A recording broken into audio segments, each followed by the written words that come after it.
I'm just gonna say like we are playing in the middle of the week. I don't even remember like if this was on the weekend, but yeah, I'll just say that.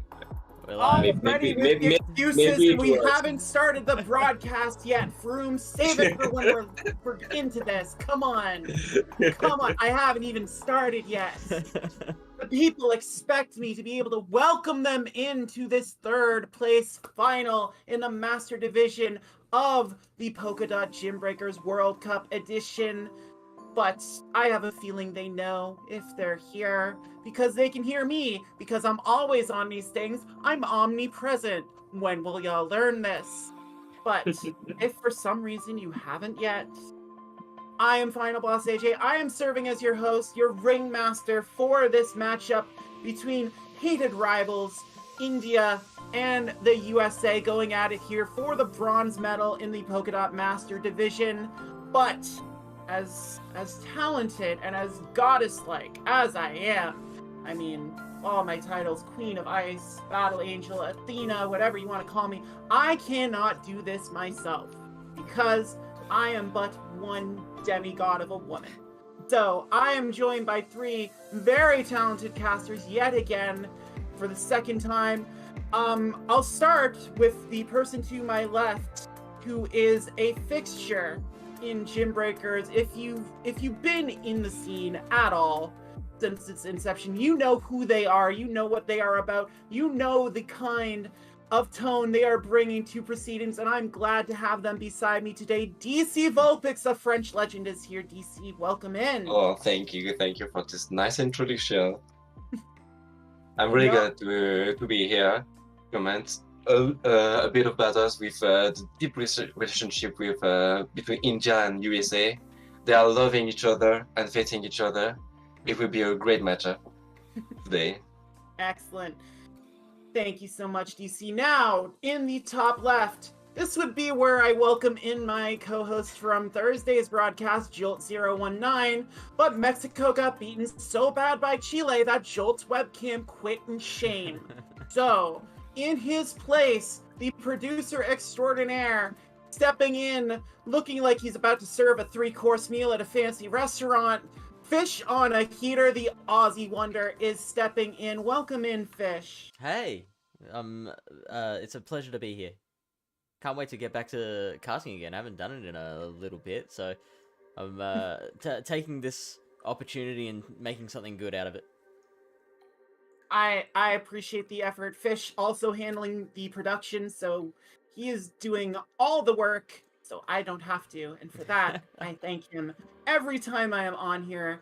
Fish, I'm sure you're going to do great. And because I'm essentially the North American representative, because Canada is basically a palette swap of America in a lot of eyes, we need someone who can represent the Indian contingent and give us the inside scoop on what is going on with that team, and who better than the defending Silph World Champion joining us here today. Vroom Vroom Pow, making his Gymbreakers debut. Vroom, thank you so much for taking the time. Welcome in. Thank you so much for having me here. I'm really excited to cast this, and I'm really lucky that like this is India versus the US. So, like I'm really excited. Like I think this is the first time like India has been featured in a playoff tournament, like on the Gymbreaker stream. Is that right? Yeah, this is the first time. So wow. Yeah, I'm really excited to be a part of like this cast, and really excited to like showcase and maybe like talk about some of the best battlers like that India has like when we are going through the stream. Thank you so much. It's been a meteoric rise for India going up the Gymbreakers ladder this season. It started in Continentals last year. They put in a very strong performance in that meta and have just come out of the gates blazing here. We're going to talk about this matchup a little more. But first, let's just remind people of the Gymbreakers format.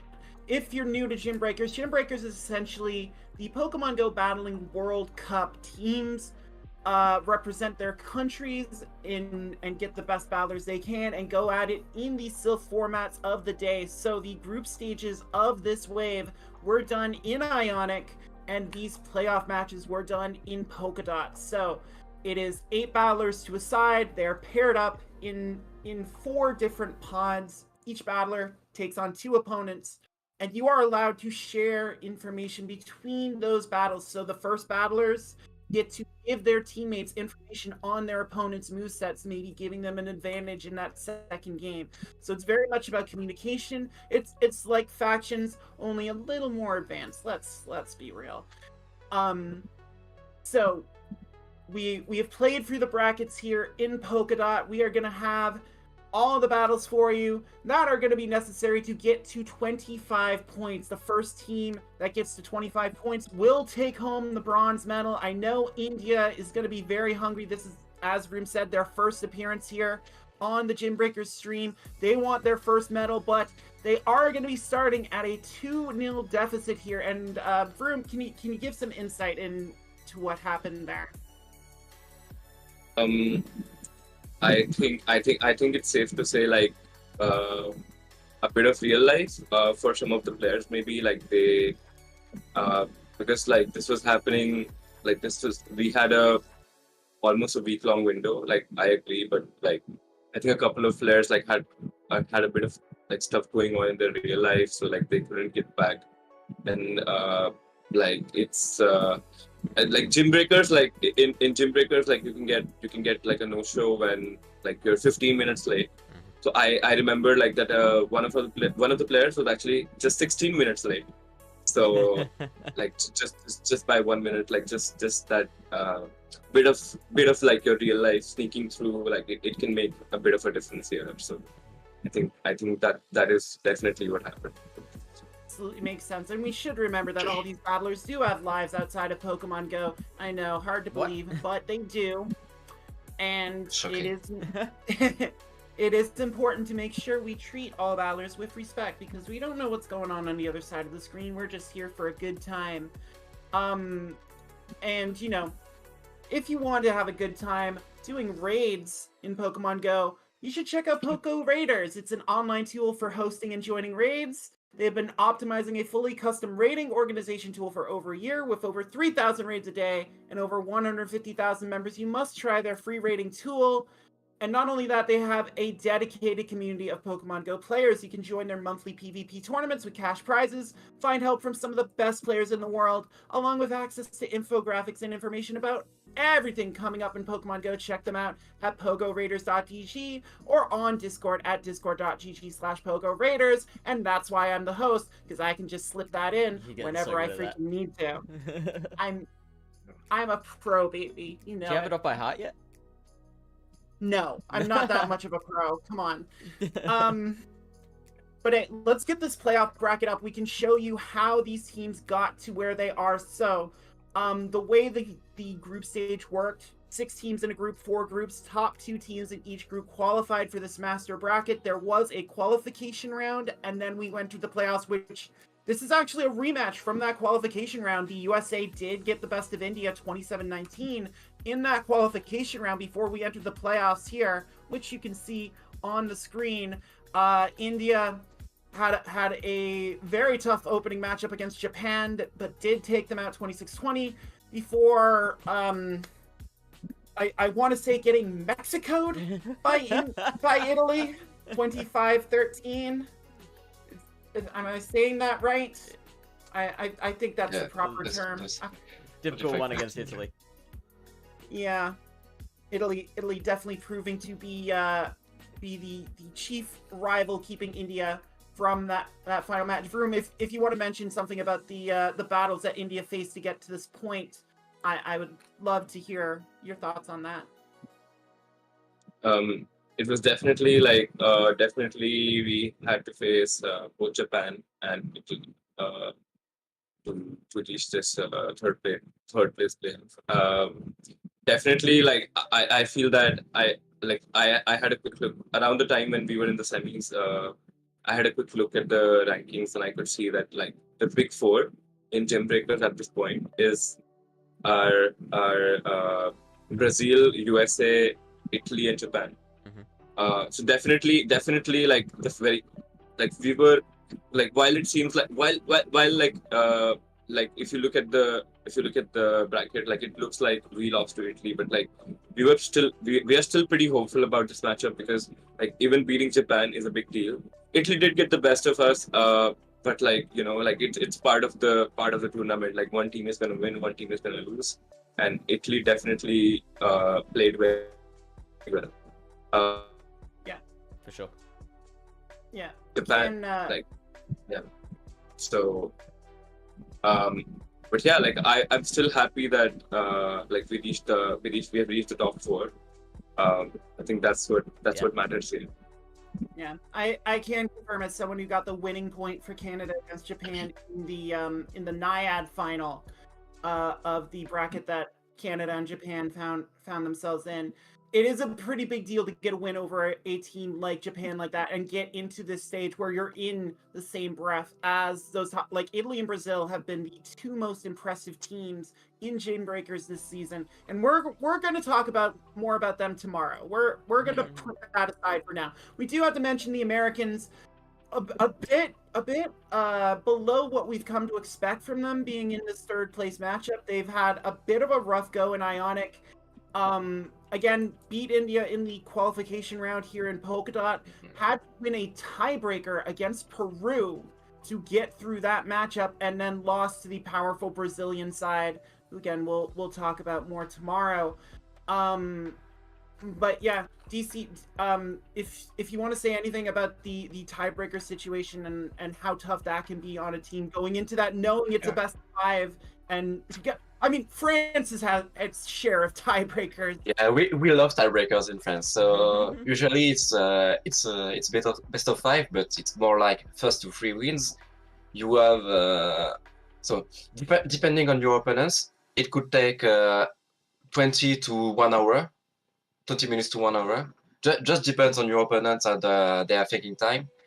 Else, it's very a game of mind. Like you're thinking about your lineups, you think very well about your strategies, and that's why a lot of time, I would say, we hit the invite experience a lot of times. It's kind of annoying, but that's how tough it is to be in tiebreaker. It's like it's not like you're David and Goliath. It's like two Davids facing each other, and you can't even know what your opponent will bring because you're expecting too much in a line of 6 when you shouldn't think this much about such a competitive game. But it's very funny to be in position in a tiebreaker position. It's very stressful, but very funny. Yeah. I'd say. And like I said, I've seen France in it multiple times, and France has won more than their fair share. So the French are more than capable of dealing with that pressure, as were the Americans there. Yeah. Stacked rosters on both sides. We're gonna put them up now. You look like I'll start with the American side. You just look at that and it's like a murderer's row of like names in the community. You start with that pair 1 of Hot Pocket and Wadaj, which I call the My Chemical Romance pairing because they're teenagers that scare the living bleep out of me whenever I draw one of them in a tournament. But yeah, you just go through their Panic, Dunebug, well-known names. Elite, a Gymbreakers staple, how good he's performed. Arrow, Rise to Occasion, Magic Mason. Like it says something that Magic Mason might be the last pick of those 8. He's a regional champion. He has titles under his belt, and he's down in pair 4. And Vroom Vroom Pow, obviously on that list, a world champion himself, but they're well-known names on the Indian side as well. Abhinav, a very respected name on this side of the ocean. Anishka Floppy, very talented battler. Zubzo, the captain.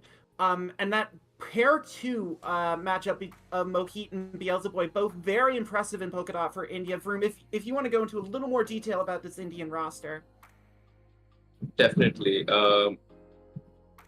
I feel that Enkash, Beelzeboy, and Abhinav have been staples. Like if anyone follows factions in general, like they have been staples in the North American bracket, like North American Emerald. for a long time. And Bilzeboy and Kash have both even conquered Emerald. So them playing for Team India is like huge for us. Uh, naturally, I've been part I have been part of the Indian team for a long time, and so I am there in pair three. Mohit, Anish, Shagun, and Subso are four talented players who have been with the team for a long time, and they have performed consistently. So overall, this is a really strong roster of players. Some of them are well known. Some of them, I feel that Indian community definitely needs more recognition. So the way you become known, known names, is through streams like these. So definitely a really strong roster though. I'm really excited to especially see Bilzeboy's games here. Because I feel that before this round, he's had a win rate which was almost I think 80% in Gymbreakers, and he climbed from almost nowhere to almost 40 or 30th on the Gymbreakers players leaderboard. So I'm most excited for his battles and see how he plays and how and definitely for the other battlers as well. Yeah, when I was doing research for this matchup, I was really impressed seeing Beelzeboy's track record. Again, a battler I am not as familiar with, given I'm on this side of the world. Again, very jealous that Ncash is representing India and not Canada, but can't do anything about that. But yeah, just looking at the track record he had so far this season, it's a very impressive result. Fish, I know I haven't given you anything to say, but I also know you're very, very tired doing this from Australia. Yeah. Any thoughts before we start diving into some of these matches? I'm just so impressed. This may be one of the most stacked streams that we've done here for Gymbreakers, just in terms of number of people with global recognition and number of people who have qualified for Play Pokemon Worlds. We've got a lot of big names playing today. And I'm here, yay! And Final Boss AJ. Yeah, exactly. But yeah, I've done enough talking already. I think, like I said, we need to start getting into these battles right off the bat. So we are going to have FishOnAHeater and Vroom Vroom Pal take you through these first 3 sets of 3, so 9 battles from them, and then DC Vulpix and I will come in for set 4. So, I get to take a break, actually do my day job, and we're going to let Fish and Vroom take you away here on these first sets of battles.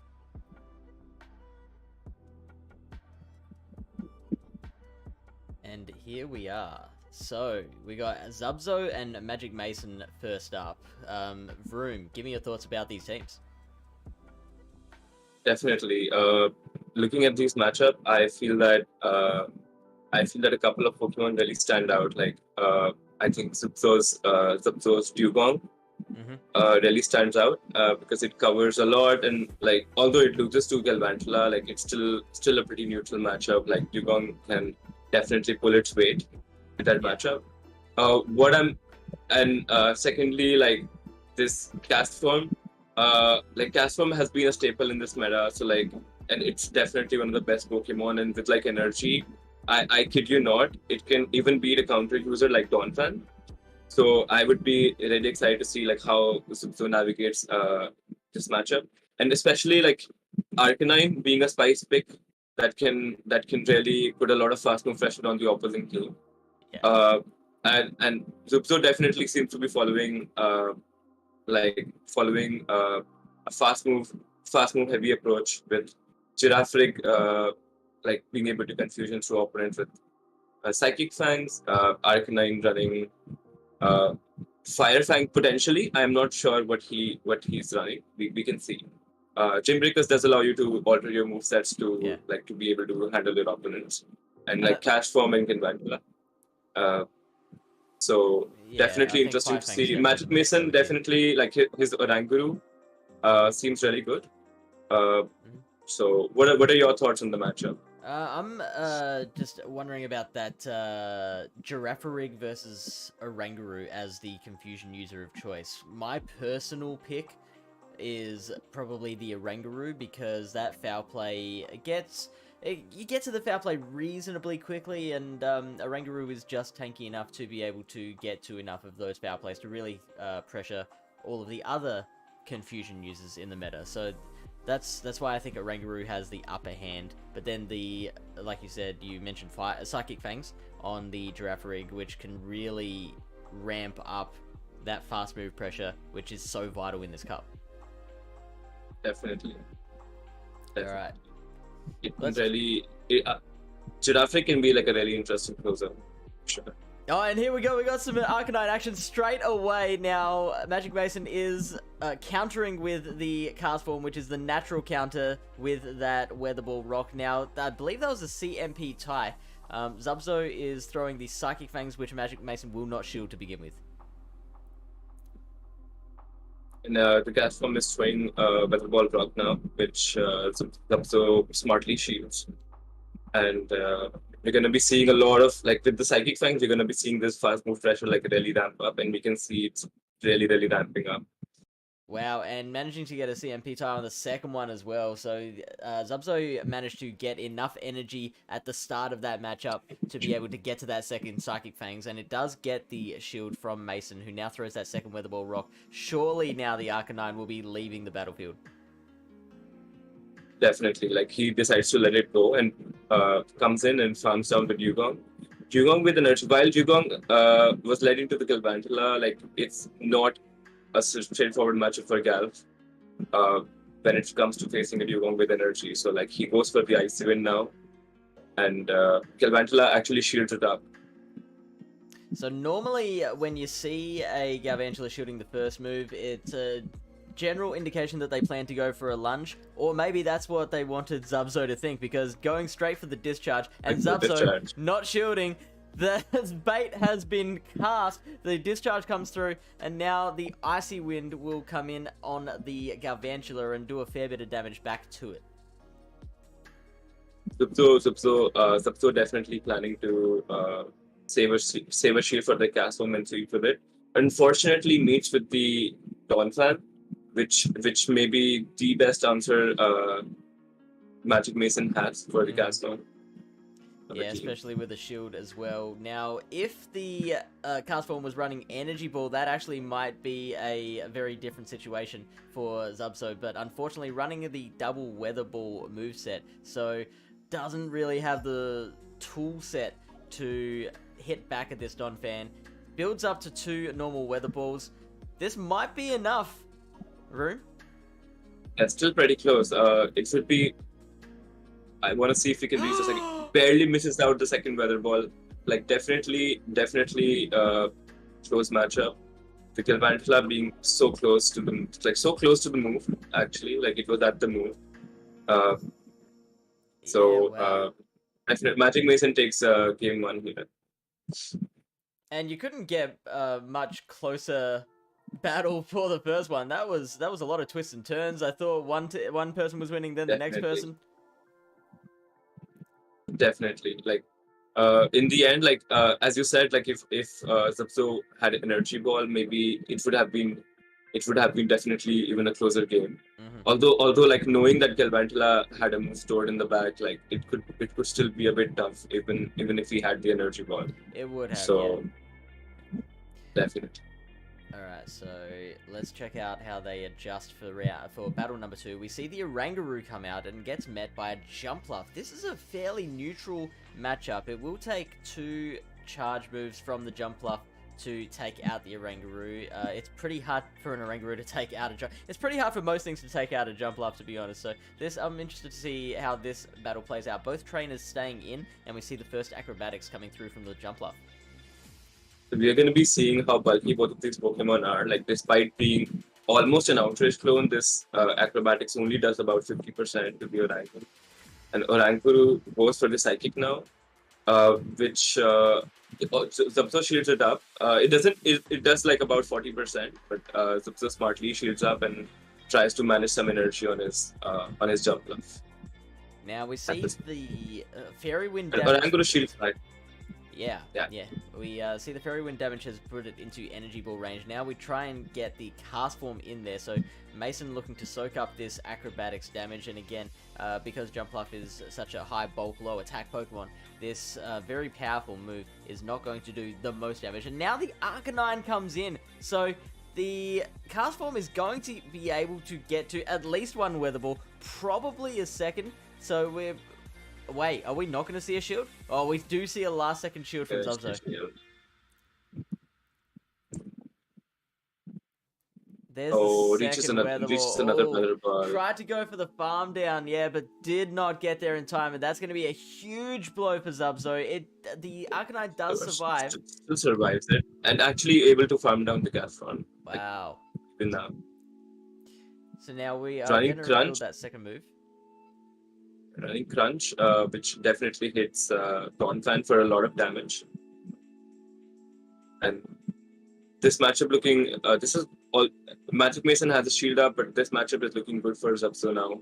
Because Jumpluff here can definitely put a dent on Donphan.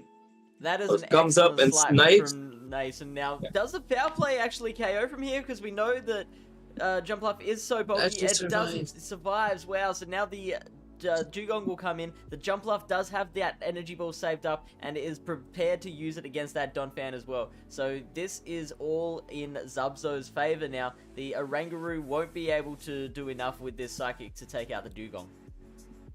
We're definitely seeing one of the bulkier matchups here, and we're definitely able to see how both sides both their Pokemon are just able to tank moves, just able to play out a longer matchup. And it's definitely a matchup of bulk when it comes to... And Dugong reaches the Icy Wind, does not take one more counter. So it will definitely be about whether the Dugong can reach another Icy Wind or not. And does get there, so now this Donphan is gonna be frozen over. Doesn't have any more shields to protect it. That Icy Wind does take it all the way out, and Zubzo takes out game number 2. So that is 2 games down. Definitely one each. Yeah, you have to be how it goes. I'm expecting both of them to lead their bulky Pokemon again. Try to fight it out with bulk, and as we are seeing that both Jumpluff and Dugong putting in a lot of bulk in the matchup, and really fighting it out, really prolonging the matchup. So now we have Cast Form into Galvantula now. This is another interesting one as well, because they get to those moves at the same time. Those lunges, I mean, the Cast Form is not going to appreciate more than one lunge, and after the lunge debuff, those Weather Balls actually aren't doing quite as much as you want the Weather Ball rock to do to a bug type. Nevertheless, Zubzo is opting to shield that first one, and now we get a switch out. Comes in with his own Galvantula, so Zubzo is gonna go for a lunge. Magic Mason is gonna go for a lunge before wins CMP. And we get a second shield now from Zubzo, so that debuffed lunge now is going to come through, and Mason is going to opt not to shield this one, which means that it's now a 2-0 shield deficit for Zubzo. How much... Oh, wow, okay, we get the catch on the Jumpluff. That is a huge catch, because not only is this lunge debuffed on the Galvantula side, but we know how tanky that Jumpluff is. It can take that thing like a champion. It can definitely go for a pretty strong farm down here. Definitely be able to completely ferry wind down the Galvantula, and a Jumpluff with energy, Jumpluff with even debuff, Jumpluff with both the nuke moves it's pretty strong. And the damage with all the spammy chart moves, spammy chart nuke moves which come really fast with the ferry wind. And so this is going to be the last move that Jumpluff throws, because those ice shards are doing double super effective damage, and they are just chunking the Jumpluff down a little bit too much for it to be able to handle. We are now 1-0 on the shield situation. That Galvantula is there, and I believe had a move saved up. There is also the Dugong as well. So Zubso coming in with the Galvantula and choosing to lunge rather than discharge. Oh, last second shield there from the Dugong. And now we come out with the opposing Dugong. Zubso realizing that this Dugong has to shield no matter what, and smartly going for the lunge. And are we going to be seeing a long battle with both of these Pokemon, throwing out multiple icy winds, playing out a long extended battle. So we'll see how it goes. The cast form does survive, so we'll be able to get out a Weather Ball Rock, which, I mean, will just chip down that Dugong quite nicely, because that once the other Dugong comes back in, just being able to chip away as much HP as possible means you're putting your own Dugong in the best possible situation. Definitely, and but both of them have to be aware of a side swap or a catch. And especially Magic Mason, who has to realize that the Galvantula still has a bit of health on Zubso's side, so it can still put in work. It's not completely over. I mean, did you see how little damage that Icy Wind did? That I think we are in for a fairly long ride. Both of them going for a watching paint dry strategy. I'm pretty sure everyone's excited, everyone's cheering, looking at these two Dugongs going at each other. This is the high quality icy winds and water passes. That you came for. Portland, where's Portland? What? Like, who's watching Portland right now? I mean, what would you prefer, a Dugong mirror match or an Umbreon? There's the attempt at the catch. Does not happen. And now catch in return. Oh wow, that was amazing. The Water Pulse going to come in, and that will KO the Galvantula. And now it is a race to that potentially last charge. Actually, I think the Icy Wind, like Mason's Dugong, would probably have survived an Icy Wind there. Managing to throw a Water Pulse, yes. So that will KO Zubso's Dugong just as the timer runs out. And Mason puts the US up 4-1 after 3 battles. Definitely a really close battle. Like at the end, it definitely did go down to the wire, and unfortunately for us, Magic Mason takes that one. But definitely well played by Zubso. Definitely well managed. Definitely fought back hard after that game 1 loss.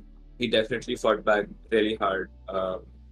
Played to the best of his abilities, and like really gave Magic Mason a challenge in the next 2 games. Yeah, I'm sad that the Arcanine didn't get some good quality play, because I do really like that Pokemon. It just, every time it came up against the cast form, and the cast form was able to put a bit too much pressure back on it with those Weather Balls. Getting to the Weather Balls just 2 turns quicker than what Arcanine can get to its Psychic Fangs. Definitely, and credits to Magic Mason for realizing that Arcanine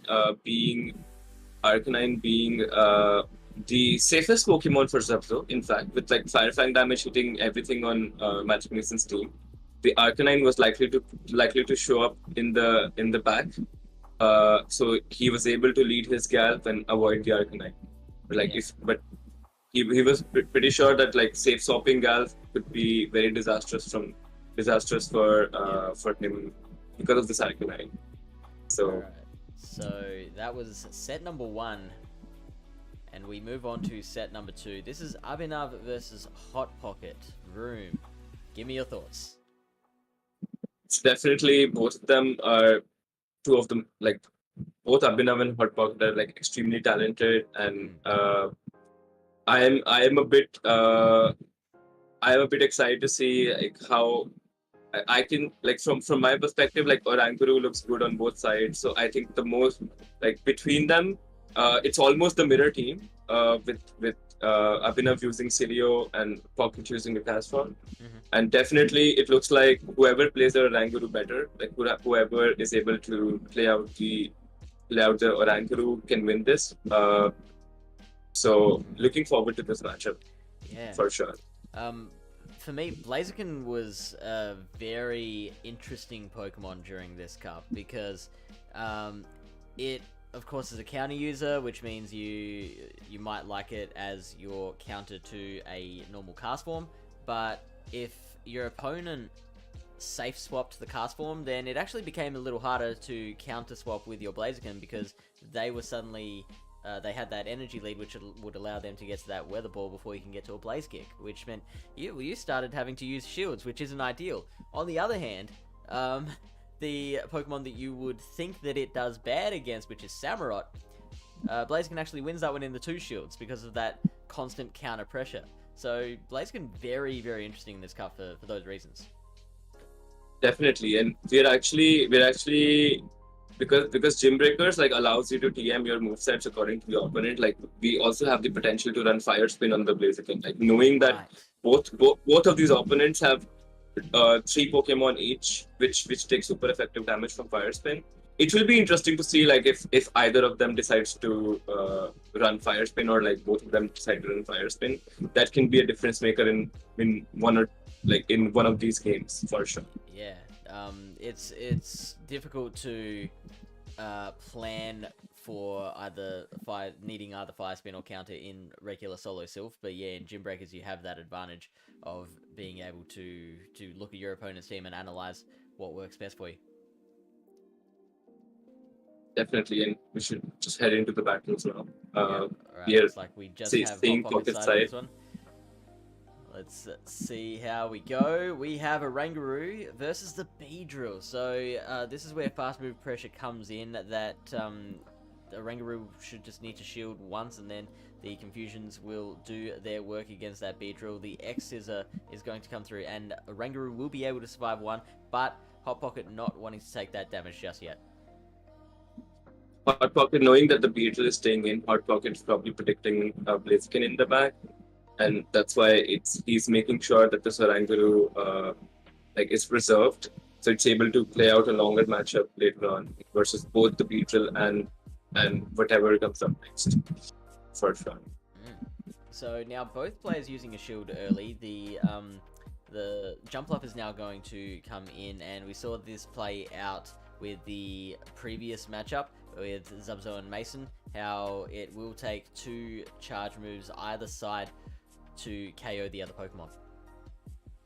Definitely, and Abhinav smartly knowing that it takes 2 charge moves to KO, so he's going for the energy ball, potentially fishing for a debuff,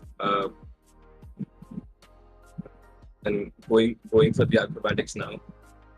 Pocket is going for the acrobatics now. Yes, Pocket is going straight for the KO and does get there, so now we're going to see the Beedrill come back out, and Beedrill can do a lot of work with that Poison Jab. The Jumpluff just manages to get to that acrobatics before it's Poison Jabbed down, which is going to probably force a second shield from the opponent. No, Abhinav is just letting it go, so now we get Water Gun Celio coming out as the 3rd Pokemon on Abhinav's side.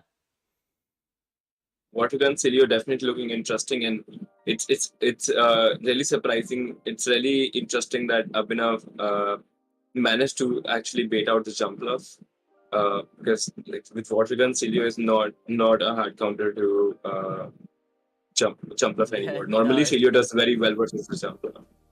Yeah, definitely. I mean, even with Powder Snow, it's a bit of a difficult ask, but yeah, with Water Gun, it's very, very hard. Now, how does the Water Gun Celio go against a Blaziken?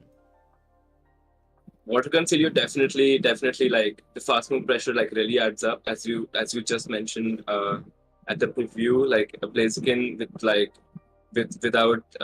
without any bulk takes a lot of damage from these fast moves, and I would assume that Cilio can actually flip that matchup pretty comfortably, running Water Gun instead of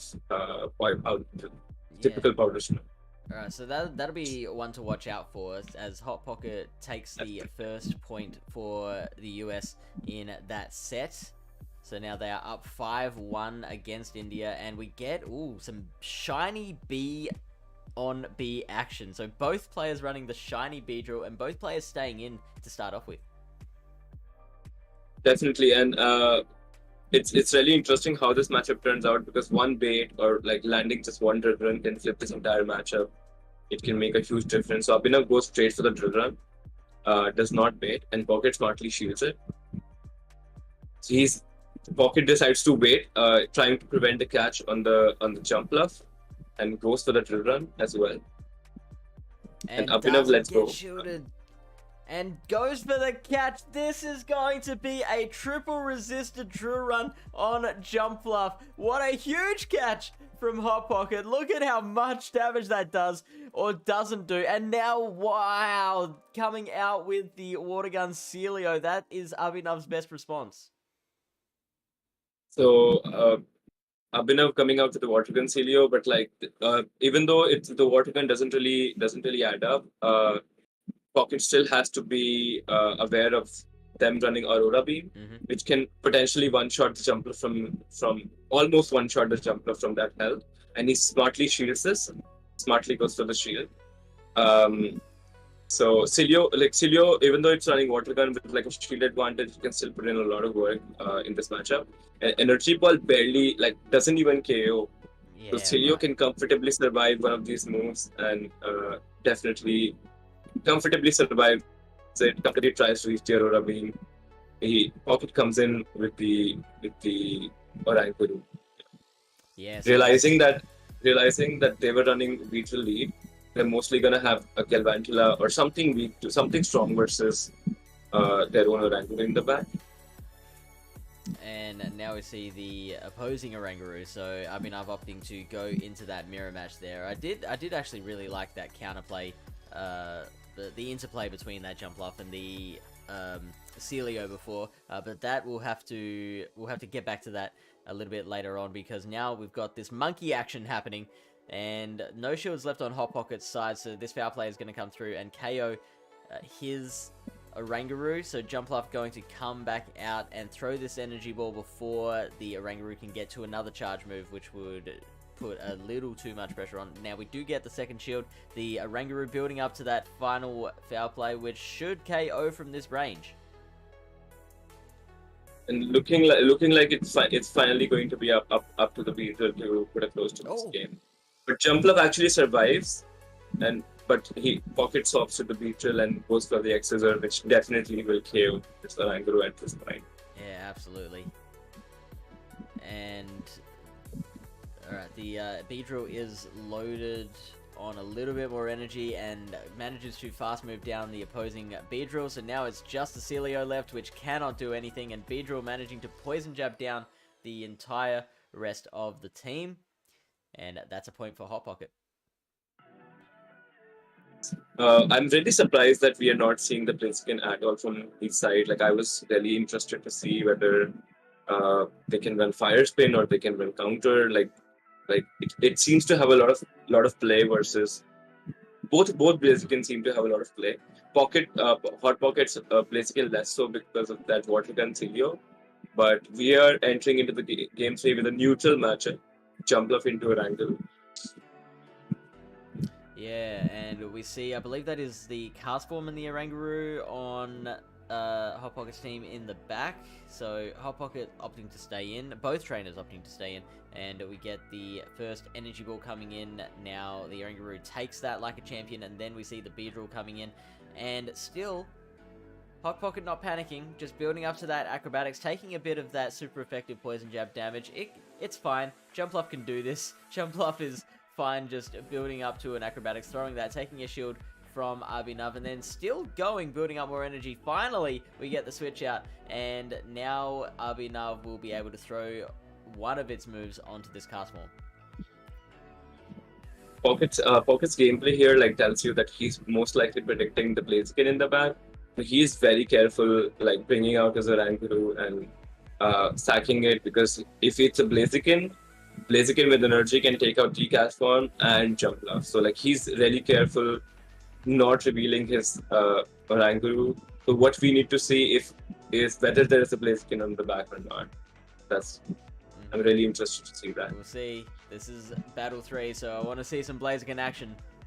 We haven't seen any Blaziken yet, so the Confusion not going to be able to take out that Beedrill before it can get off a move. And like you said, the Oranguru, like Hot Pocket looking to preserve that Oranguru. So using that shield, and let's see what comes up. It is the opposing Oranguru, so try and go for the catch now. So managing to catch that foul play, which Hot Pocket is going all in on that Oranguru strategy, on that keeping that Oranguru going as much as it can. The jump off also, just to add salt into the wound, gets to that energy ball, which will either force the shield or take out the Oranguru. There it is with the shield. Now, there it is. So trying to go for a foul play catch on the Blaziken, but not quite happening. Now it can build up a little bit more energy. KO with the Psychic.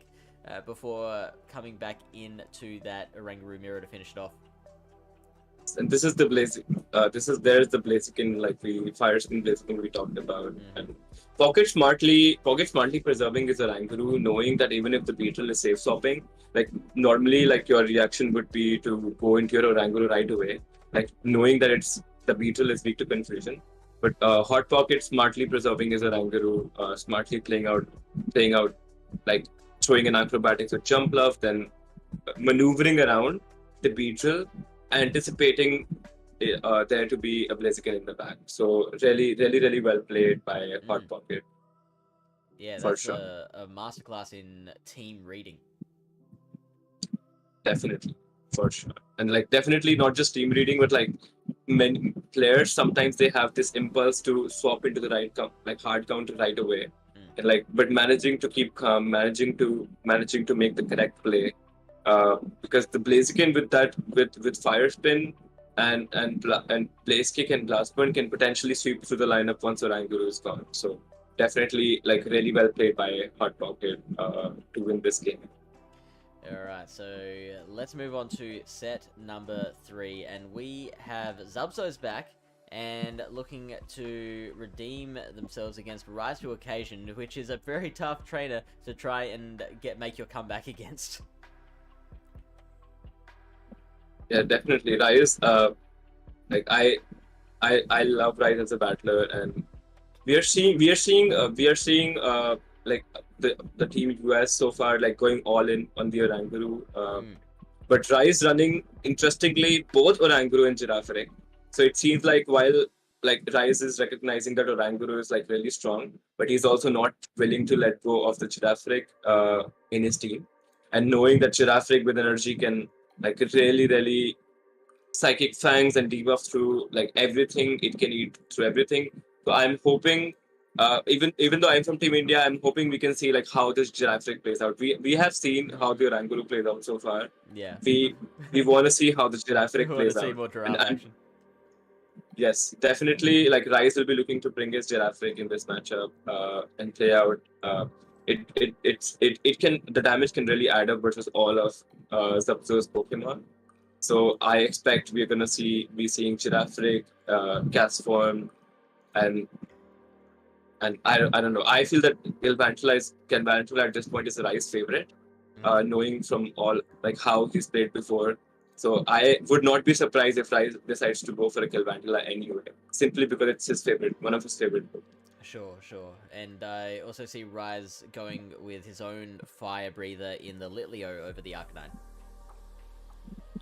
Definitely, and like with Incinerate and Flame Charge and Crunch, and like especially the Incinerate, which it recently got in one of the last couple move updates. Yeah. Litleo is like, instead of like being an Ember or a Fire Fang user, it's actually now a pretty spammy Pokemon that can like reach moves really quickly, farm things down, and really ramp up that Flame Charge. Think of it as a normal type Talonflame.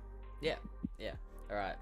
Let's check out the battles. Set number 3, USA off to a fast start, Zubzo versus Rise, and we are straight into it. Wow, with this. Okay, this is a bit out of sync. We've got the cast form into the Arcanine, and we see a Weather Ball, which is going to be caught on the opposing cast form. We are already seeing some fast-paced action, and out comes the Girafarig. Surprisingly, if you notice, like Rise not running Confusion on his Girafarig, it looks like he's running Double Kick, which gives it an edge over the cast form matchup. It really, the double kicks are really chunking the Girafarig, the cast form. And Rise decides to shield it up, knowing that Psychic Fangs will hurt against everything. Running a very peculiar moveset with like double Psychic and double kick as the fast move.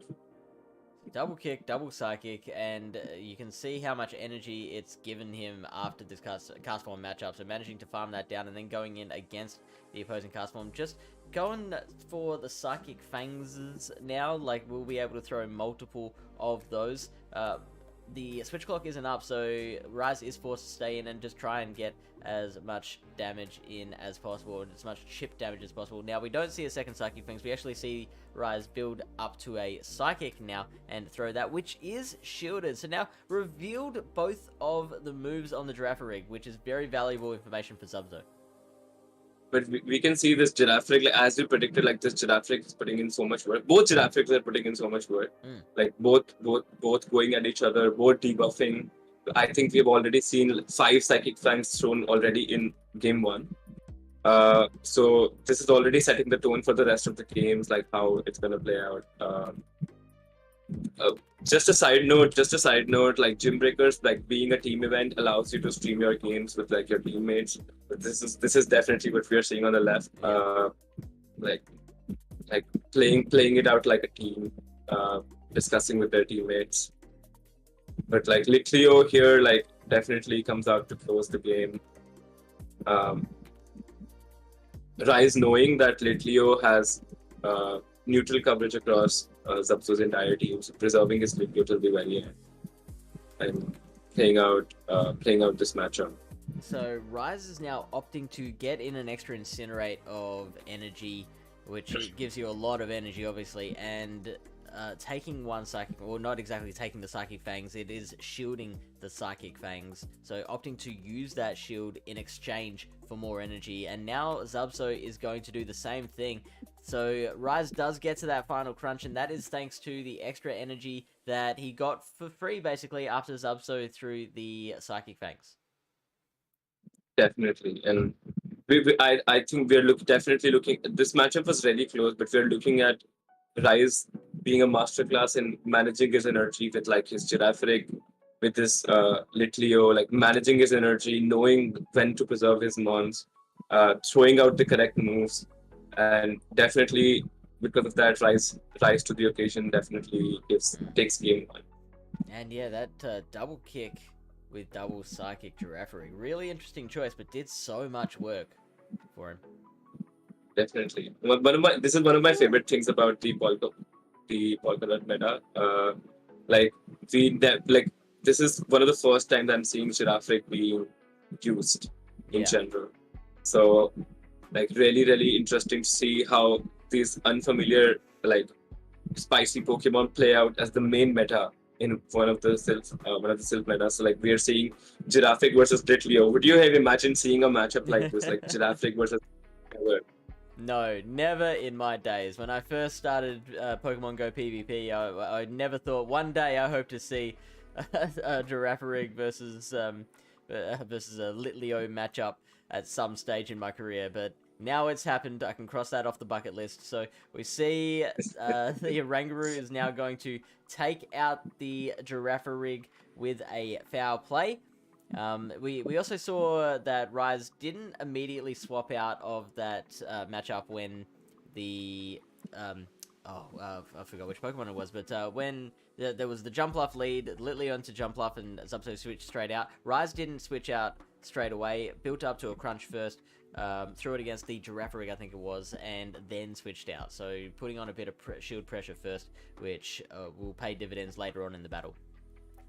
Definitely, and we can see that Rise really at the driver's seat in this match, like with 2 shields left and both his Pokemon. He's definitely realizing that his double kick, Giraffe can really close out well. But he's preserving it, and definitely putting a lot of pressure on Zubso here with like both Litleo and the impending Giraffe. So Girafarig is, sorry, not Girafarig, the Jumpluff is putting up as much of a fight as possible. Now the Litleo is shooting an energy ball, so that will enable the Jumpluff to get to that acrobatics slightly quicker if it decides to come back in and throw against whatever it is in against at the time. The Litleo will throw a crunch and then switch out into, there's that Girafarig once again, which is going to throw those super effective double kicks into the cast form. It throws a Psychic Fangs to ramp up that double kick damage, and Zubso deciding, no, I need this cast form to get out some moves. Definitely. Zubso trying his best. Like, even though it seems like a losing matchup, it seems like a difficult matchup, but he's definitely trying his best to reach a move, to gauge, even for game 3, like to gauge out the damage. So, unfortunately, he misses out. Yeah, so I mean, that's a very natural thing for a high-level battler to do, is try and throw 2 tackles before throwing the move, because the double kick is a 3-turn move. However, the damage applies on that 3rd turn, so if you really wanted to try and... I mean, trying to optimize your timing wasn't really necessary in that situation, because you're on so low HP that you're not really getting anything out of trying to maximize your energy from that anyway. Definitely, and but like Zubso's still trying his best. I think there's a bit of a like inconsistency in this mechanic right now, where if you have, where sometimes you can get off the move at that very juncture that you determine, like the damage applied on the 3rd turn, but like there's a mechanic right now, there's a bug right now which sometimes allows you to get off the move. So it's a bit of an inconsistency at this point. For sure, it can be frustrating for battlers, but it's yes, for sure, something we got to deal with at the moment. I think we're a very patient community. I think we're willing to put up with a lot because we just love this game. We can see its potential. We see we have so much fun with it. So right now we're looking at a Girafarig versus Dugong matchup, and again, double kick super effective, but Dugong is so tanky that it might not really mind all that double kick damage. It's going to hit back with its Icy Wind, which Girafarig opting to shield. So Rise is opting to keep as much health on that Girafarig as possible. Definitely, and realizing that Zubso realizing that like pulling a card out of like Rise, like the same trick that Rise pulled off in game 2, realizing that Girafarig can flip this Galvantula matchup with energy, so opting to chip it down first and then go into his Galvantula. Like the same way Rise did this with like his Litleo versus the Jumpluff. And here comes Litleo, putting in so much work. It's I feel like in the battle of the fire kittens, Rise is definitely getting the upper hand. The Zubso with their Arcanine hasn't been able to get that same kind of impact. You can see Rise is just getting the Litleo exactly where he needs it to be, building up that energy with the Incinerate, and then throwing some very high pressure crunches and flame charges where needed. Definitely, and comes in and no shields this crunch, knowing that they want to save both their shields for the final matchup. But unfortunately, it's the cast form, so the tackle damage really adds up, and the shields are, and having those shields may be a bit tougher for Zubso. Like, well, he may not be able to use them to the best effect. But this cast form is most likely going to be able to farm down Rise's cast form and be able to get off a move. Versus the final Pokemon, which is the Litleo at just a sliver of HP. And so there's the Weather Ball that will KO the Litleo, and I believe that was the final Pokemon on Rise's side, so I believe that does close out that battle and earns 1 point back for India, giving them some hope, because that is a real fast start for the USA, and India do have a lot of work to do to catch up. definitely, and because as I mentioned, like we're gonna be relying, like it's a team effort. So like a bunch of other players, like they can put in the work. They can. It's definitely a difficult time to climb out of a 9-2 deficit. So if you're gonna like we are gonna be looking towards like the next battle and see how the other players like try to fight their way back. Definitely a tough road, but definitely it's possible. Alright, so we are going to hand over to our other casters, DC, Volpix, and Final Boss AJ, and they are going to get to watch India's potential rise back up out of the ashes. Let's kick it on over. I'm back. I'm ready to go. How are you feeling? We are DC? back. Heck Oh, yeah. very nice. It's the matchups so far were crazy good. We see some water gun Cilio, we see some fire spin Blaziken, and we see some double kick Jarfike, which I never faced in this cup yet. Well, it's I'm over. loving this. I'm loving all the spice we're seeing already on these movesets. All these battlers trying to move the pieces, trying to catch people off guard. It is what this is about, especially, you know, in these opening matchups. Like I was gonna mention, like Zubzo took a tough couple of matchups there against Magic Mason and Rise to Occasion, but now his teammate Shagan Bora will have the info that Zubzo has on those movesets, and Rise and Mason won't have that for Bora. So we'll have to see if that comes into play later in this matchup. We do know Pocket's movesets from that first battle against Abhinav. We did see that, but now he draws Encash 007, the Indian Bond coming in with a standard team from what we've seen. A lot of these polka dot teams, we have the cast form, we have the Celio, the B-Drill, the Jumpluff, the Galvantula, Orangaroo coming in as a confusion user for Encash against Pocket's team. What are you expecting here, DC, from Encash as he tries to learn from Abhinav's matchup against Pocket? In my opinion, I think the Celio looks very good. The cast form is very safe too. Celio might be water gun again, just to pick up the Blaziken matchup, and probably having the Galvantula or the Jumpluff just to have either more bulk or more pressure onto the Jumpluff. I think Galvantula is very nice. Leading in energy can win the Blaziken matchup. It has some pretty neutral matchup overall against the Pocket team, and I think that's about it. I'm just. What do you think? What do you think on the side of? What do you think of Pocket's side? I'm just wondering, because the second I saw Water Gun Celio from Abhinav, I'm like, Pocket's Jumpluff looks very, very free. Because the only answer on the Indian side at that point was the B-Drill, and Jumpluff can take shields off B-Drill very easily with those acrobatics, and it can actually take a couple X-Scissors, making sure it gets off at least one, possibly two acrobatics. So if Encash is also running that Water Gun Celio, that makes it very difficult to clear out that Jumpluff without that ice damage consistently chipping away Jumpluff. The only thing that consistently chips Jumpluff away, it's what's going to make Jumpluff a terror in Arcana coming up in May. So I'm going to be very excited to see if Encash is on Abhinav's line of thought, or if that Celio is operating on its more traditional moveset. Yeah, maybe bring the Galvantula special. You know that cross poison one. Yeah. No, cross poison. I mean, I haven't seen Fury Cutter Galv yet. I mean, that would be surprising. That would be an answer for Orangaroo if you wanted to go that route with the Fury Cutter run.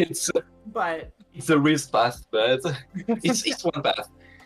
I mean, there's no water on Pocket's side. We could see something interesting. Let's get into these battles, DC. Let's see something interesting right off the bat here. As there we go, we are riding along with Hot Pocket 777 Jumpluff into Orangaroo to start, and this is a very bulky matchup to lead things off, DC.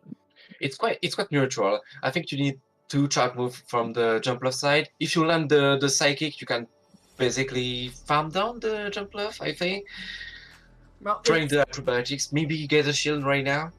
Yeah, I like that early throw, taking Oranguru down to half health already, and looking at that backline for Hawk Pocket. He does want this Oranguru to be in a position for a farm down. That is Oranguru's big weakness. It's slow, and it can let a Pokemon get a lot of energy in the wrong situation. There's a defense drop on Jumpluff. The 10% chance on the Psychic debuff comes through for Hot Pocket, taking Enhoff's debuff luck from her after that Peoria performed. But there's a debuff on the Energy Ball. No defense anymore. Nuts here. The catch. The Castform catches the Energy Ball. Oh my god, we are already... I didn't think the action was going to be that fast and furious given those two Pokemon, but we have it already, DC, and now the Castform Mirror. Oh yeah, the start of the battle is already gives the hit and gets the very nice catch, gets the saving all the energy for the later matchup on the Oranguru. And yeah, the Reservoir Rock doesn't deal as much damage as the Reservoir Normal, but still decent. Will take out the cast from there. Yeah, and we see Hot Pocket's cast form does not have Weather Ball normal. It is on Energy Ball, possibly for Celio coming in, possibly just to have that harder hitting nuke option. Not really going to help against Encash's side as that Beedrill comes in. Ooh. And this is going to be tough if Pocket can't get rid of this Beedrill early. Encash has already given up a shield here, and does give up the final shield on the Beedrill. Is going to try to farm down here, but that Oranguru in the back now looks... Ooh, get the farm down. That's a by huge the sliver. And Encash got so much energy. I think you need to give up a shield right now. No shield on the first X-Scissor, but it's a bad move, DC. X-Scissor, such a bad move. Beedrill makes it work because of the attack. Now Oranguru's going to throw up a shield, try and keep it relatively healthy here for Encash's last Pokemon. Just going to try and Confusion down here, and does get the Confusion down. Will have the foul play for the Oranguru coming back in, and that should do it right there, DC. I don't think Oranguru comes back. Oh, it has such low health. Oh man, this battle was... Whew. It has so much for it, like the catches, the moves, the... Whew. For a very bulky lineups that we saw there, Encash going full bulk with the Jumpluff double, well, the Beedrill and the Oranguru and the cast form, and Pocket going full bulk. It was very fast paced, and we are going right back into it with cast form. Not a good lead. Not a good lead at all. Yeah. At least what has Beedrill for it is that it can tank one Weather Ball and can strike back with two X-Scissors, which is not as bad as you would think. Yeah, I don't think Encash wants to take any of those Weather Balls. You might be able to tank one, but you really don't want Beedrill to be hanging on by a sliver, as Encash is going to go for the drill run here, and that's a ton of damage to this cast form, and forces out Pocket's Beedrill in response, but here comes that Oranguru in return from Encash, and we've seen these X-Scissors are very easily tanked by the Alolan orangutan. Yeah, it does nearly 50%, and this Confusion are doing a lot. I think letting this move go is a very good play, because you set up a decent farm for you on Oranguru, like just one shield farm down all the way down Oranguru. I like that play from Pocket, taking advantage of Oranguru's slow ability to get attacks out, to get a lot of energy on his own Oranguru, giving up the shield on the foul play, knows he needs his own normal Psychic type to be healthy here going into this endgame. And we'll see what comes in here for Encash. What will come next? It won't be the Beedrill, it'll be the Jumpluff coming in to tank this Psychic. So will that Psychic land? I think so. I think you take the first one. We saw a debuff in the first game, DC. I don't think Encash wants to take a chance of another one and a second one hitting harder, but this Jumpluff is going to get to catch up on energy here. Fire this move at the Oranguru, and will Pocket shield this up? He does shield the acrobatics. big shield there, and now it's going to come down to if Encash can possibly make a catch here. Pocket has 2 foul plays locked and loaded. Yeah, will Pocket probably wait a turn before, or just farm down all the way this jump left looks like. Oh, and he got to the weather ball as Encash swapped in the Beedrill. A terrible break for the Indian battler. Has to use the final shield there. Is going to farm this cast form down. All shields are out of here, DC. Does this Beedrill have the energy it needs? It does have the XSR, but it won't KO yet. But will the group be able to farm down this? No way. It gets the back-to-back move. Dang. This was another very close match. Yeah, a smart shield there by Encash, sending in the Beedrill just to farm down the cast form to have the energy necessary to deal with the Oranguru without taking that confusion damage. Very well managed by the Indian batter. A big point on the board there for India in that pair 1 grouping to make it 10-3 and maybe start the comeback. Copium? We'll see. Hopium. Hopium indeed.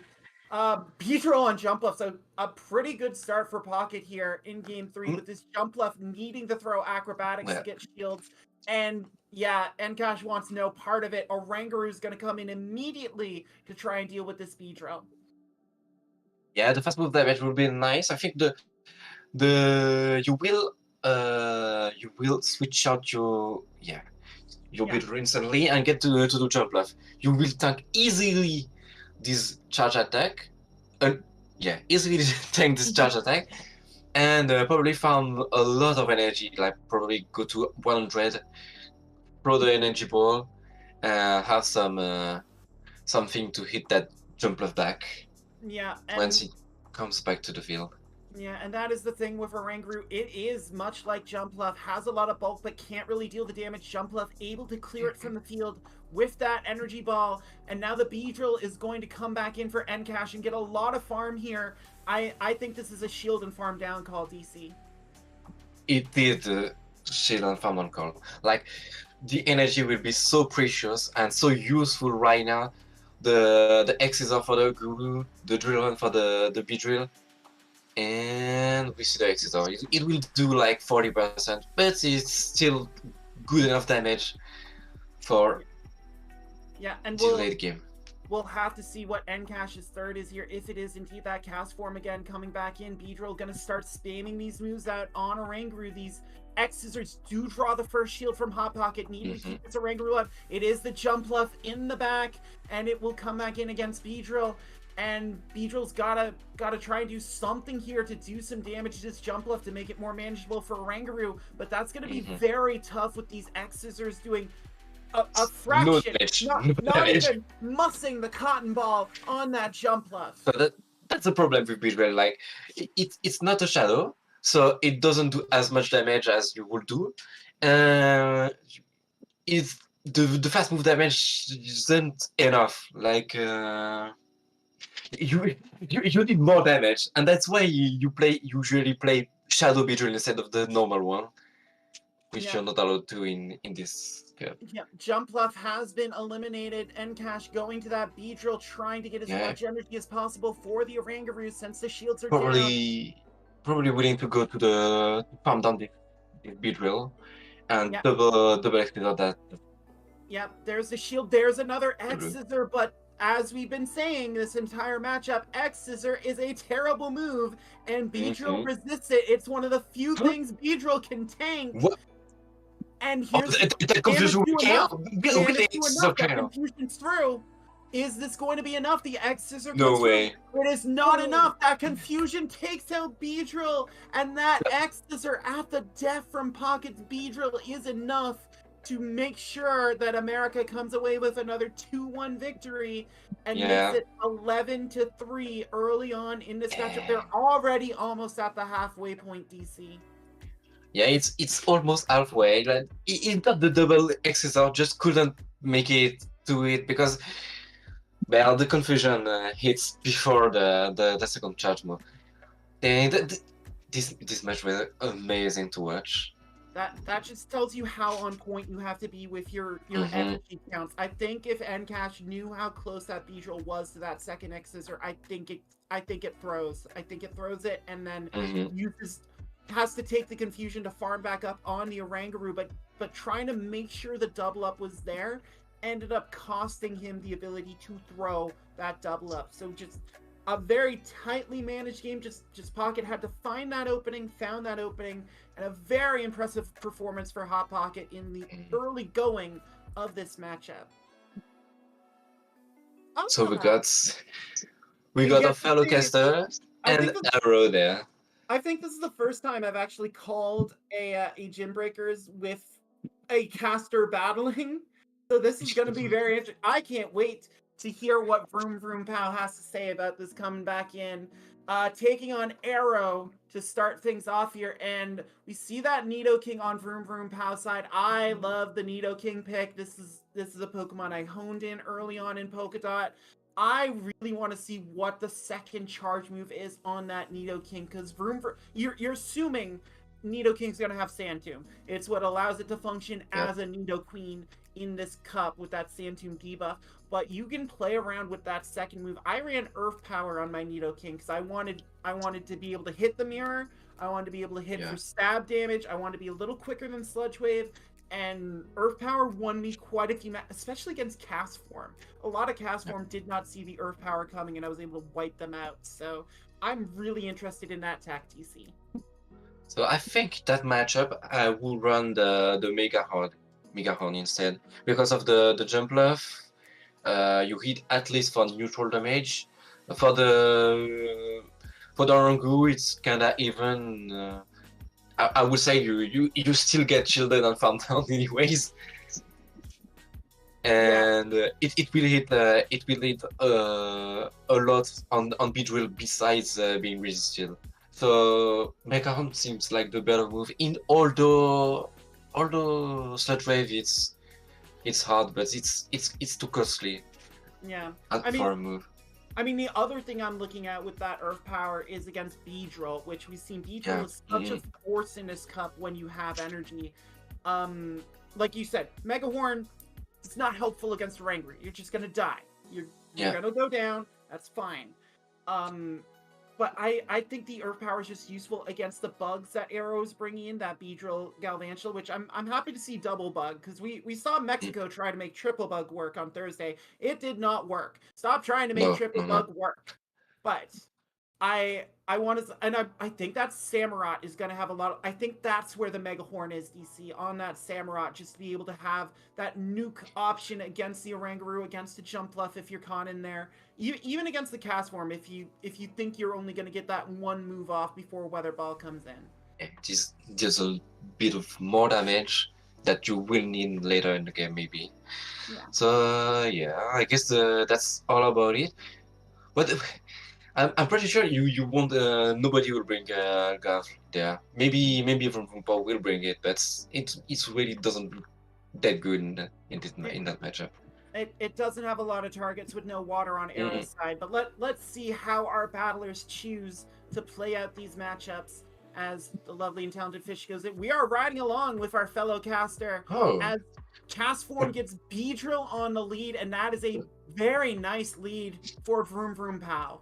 Yeah, it's a very decent lead. It allows you to do a lot of damage with this Weather Ball, although you can tank one with that Beedrill.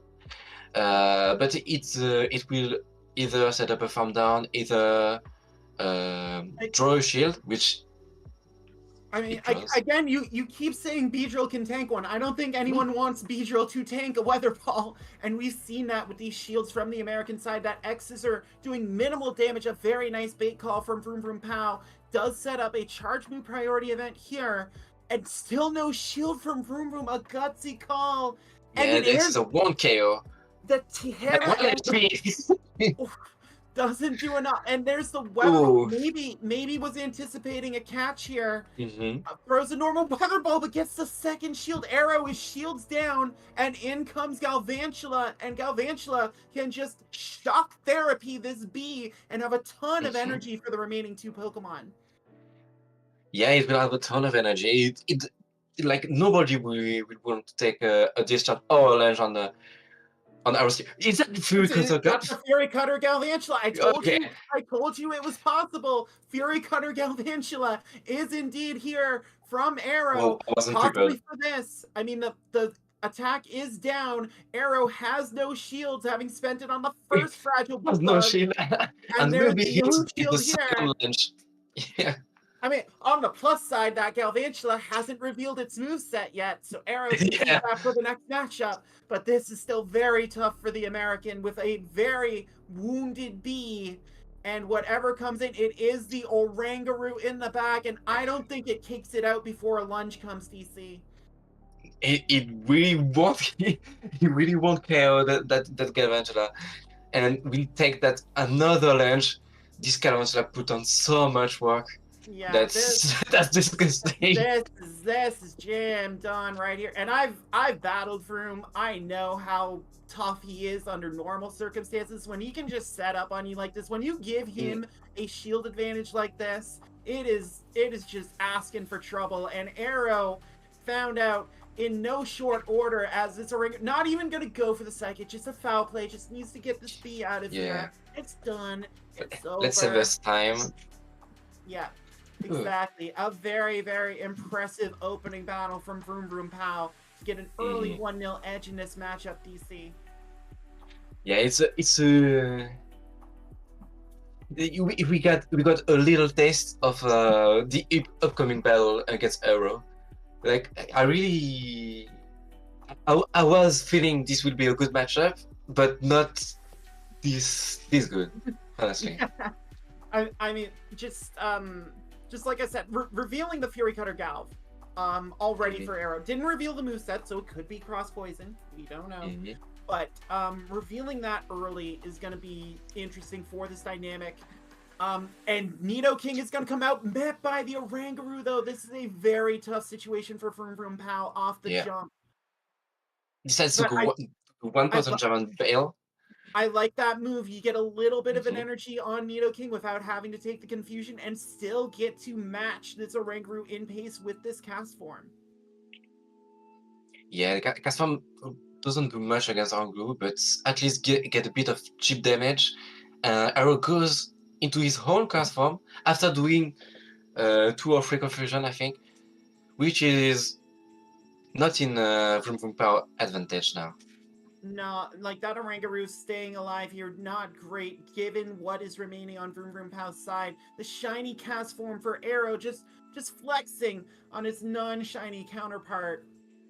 But we'll see, this Weather Ball comes through. It is Weather Ball normal. It does almost KO the cast form. The one tackle will do so and maintain alignment for Arrow. It will do. So this Weather Ball, we do a bit of damage.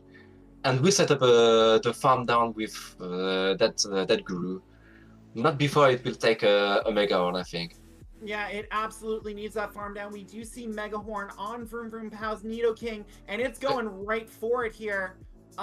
Bit of a delay there, so the confusion can go through. This Mega Horn does go off. The Nidoking is going to take a confusion, and Arrow wisely shields the Mega Horn. A little too telegraphed there. From Vroom Vroom a little too obvious. Yeah. A little bit, and we'll see what's in the back here for Arrow. None of his remaining Pokemon really want to see this Orangaroo aside from maybe Jumpluff, and we'll see if Arrow made that switch going into this den game. Maybe it's the Galvantula in the back.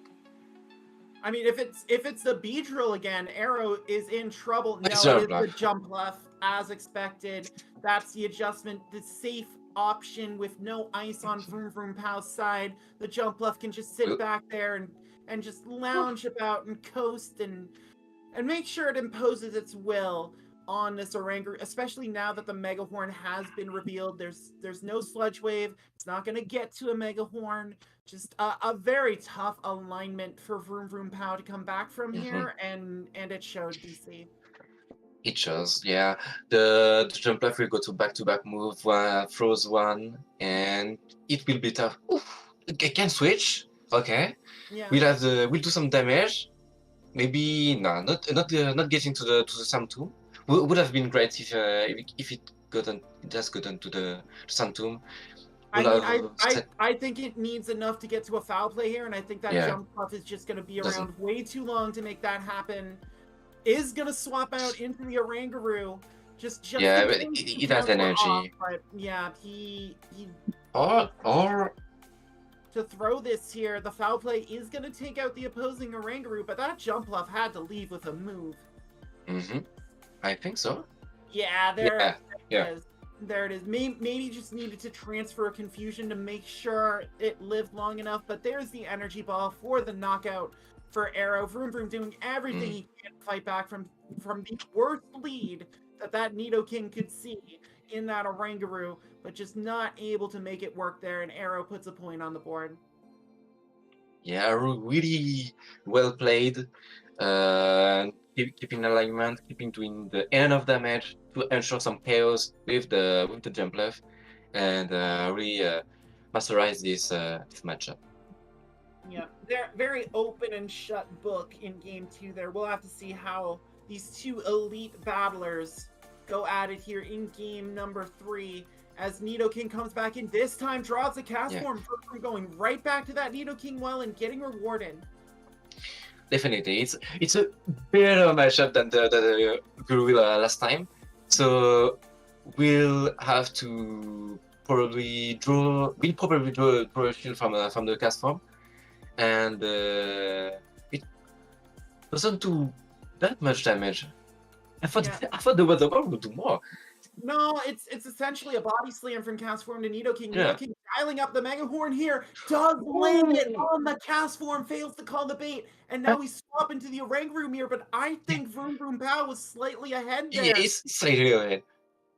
And Wow, the simultaneous no. swap there. Wow. I don't thought the Arrow would swap into his own Orangaroo right now. Yeah, And after Go ahead.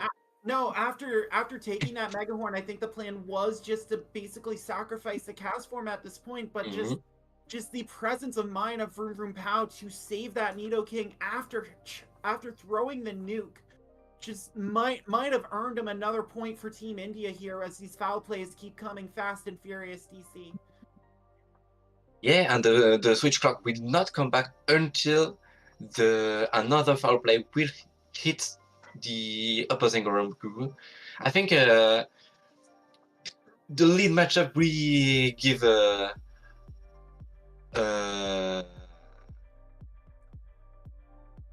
catch. Got it. They both waited, and he still catches on the counter. Yeah. See Vroom Vroom trying to wait him out. No way. Still manages. It's so devastating. That is brutal. And here comes Jumpluff in the back to try and deal with this Orangaroo. Nidoking's going to come back in just to try and do as much poison jab damage as possible. But Arrow's going to throw the energy ball to get rid of Nidoking and that poison threat. Yeah, Nidoking did his job in this game, killing one and a half Pokemon right now, and Guru just serving as a damage sponge, and will cast form be able to close this game right now? Survive? No, it didn't. I thought it didn't. I thought it reached that psychic that Vroom Vroom was looking for, but unfortunately it did not. This Jumpluff has too much energy and made me, think for a second there that the Orangaroo was going to get a parting shot in cast form, able to take the energy ball from this Jumpluff, just trying to get as much energy as possible. There's the swap of the Orangaroo. And they'll try to catch, probably. This was probably close to KO. If it survives, there's a foul play coming. No, there's not. What? There's not. Whoa! And I thought the Guru banks a foul play. No, it left right. I'm very surprised. And Vroom Vroom Pow just going to get rid of that Orangaroo just before, wanting to take the energy ball instead from this jump. Oh, yeah. I think that was a bit of a I think you had to go for the tackle down. I think you might have gotten it. But yeah, Vroom Vroom knows it right on the wall with that Jumpluff having too much energy. Arrow's able to pick up a 2-1 victory for the Americans. And yeah, sorry Vroom, you had to try. You had to take I would have rather take the foul play, honestly, DC. I think that's what you had to do. I think he needed to throw the weather ball at the jump bluff and try and get in a range to tackle. I think that was your only shot there because there's so much energy gained on Arrow's jump bluff to be able to handle with that team and that filthy cat. They both waited 3 turns. Like Yeah. that's the level of mind game you're playing here in these matchups. They both know the catch is coming. They both know Oranguru is very susceptible to said catch, and they're both trying to wait it out. I don't know what you can really do at that point, DC. I think if you wait that long, do you like, all right, I have to switch because you're just gonna switch and try and catch it? Well, I thought there were no animation, and probably just you know that how this game works. Sometimes you can't see the animation, and probably thought that the group was still there, but it was just still standing, and and throw on the wrong Pokemon, and really got him dirty. Yeah, I would say. What can you say? What can you say about that? That is like I said, that is the next level of thinking. We're seeing battles with these new mechanics coming into play with the delay, working on timing. So important in this game is timing, and we're seeing new ways to stretch and play with that timing to try and get an advantage, and Arrow managed to get there. We're going to see the other 2 battlers here as Elite goes against Anish got Floppy. We're not seeing anything different from these 2 battlers. Anish has a very similar team to Vroom Vroom Pow. And Elite Yeah, does have basically the same. Gymbreakers, which, I mean, it may be double kick, we don't know. Gymbreakers is my favorite pick. Like, I really like how the confusion damage adds up with the Psychic Fangs. I really like the flexibility of the Pokemon, like double kick with Psychic or confusion with Thunderbolts. You really, you never know what to expect, and probably a lot of confusion damage in this matchup right now. Yeah, that is the benefit that Girafarig has over the other confusion users, is that it doesn't have to run confusion. Oranguru, Zubat, Dustox, they're all pretty much locked into confusion. Girafarig does offer that flexibility, which in Gymbreaker is very important once you get those team reveals to make sure your Pokemon are in the best position to succeed. So let's see if Donuts can get his Girafarig to succeed here. We see the lineup for Elite. It is Girafarig, Castform, Jump Bluff. See what Anish has in store for the American Battler as India tries to fight back from a 9-point deficit. Girafarig draws Galvantula on Elite, and that is tough. Yeah, it's very tough. Like, but I think, if I recall correctly, Girafarig wins CMP over the oh no, it's probably independent. Nothing wins CMP against Galvantula. That's all Galvantula does. You would be surprised.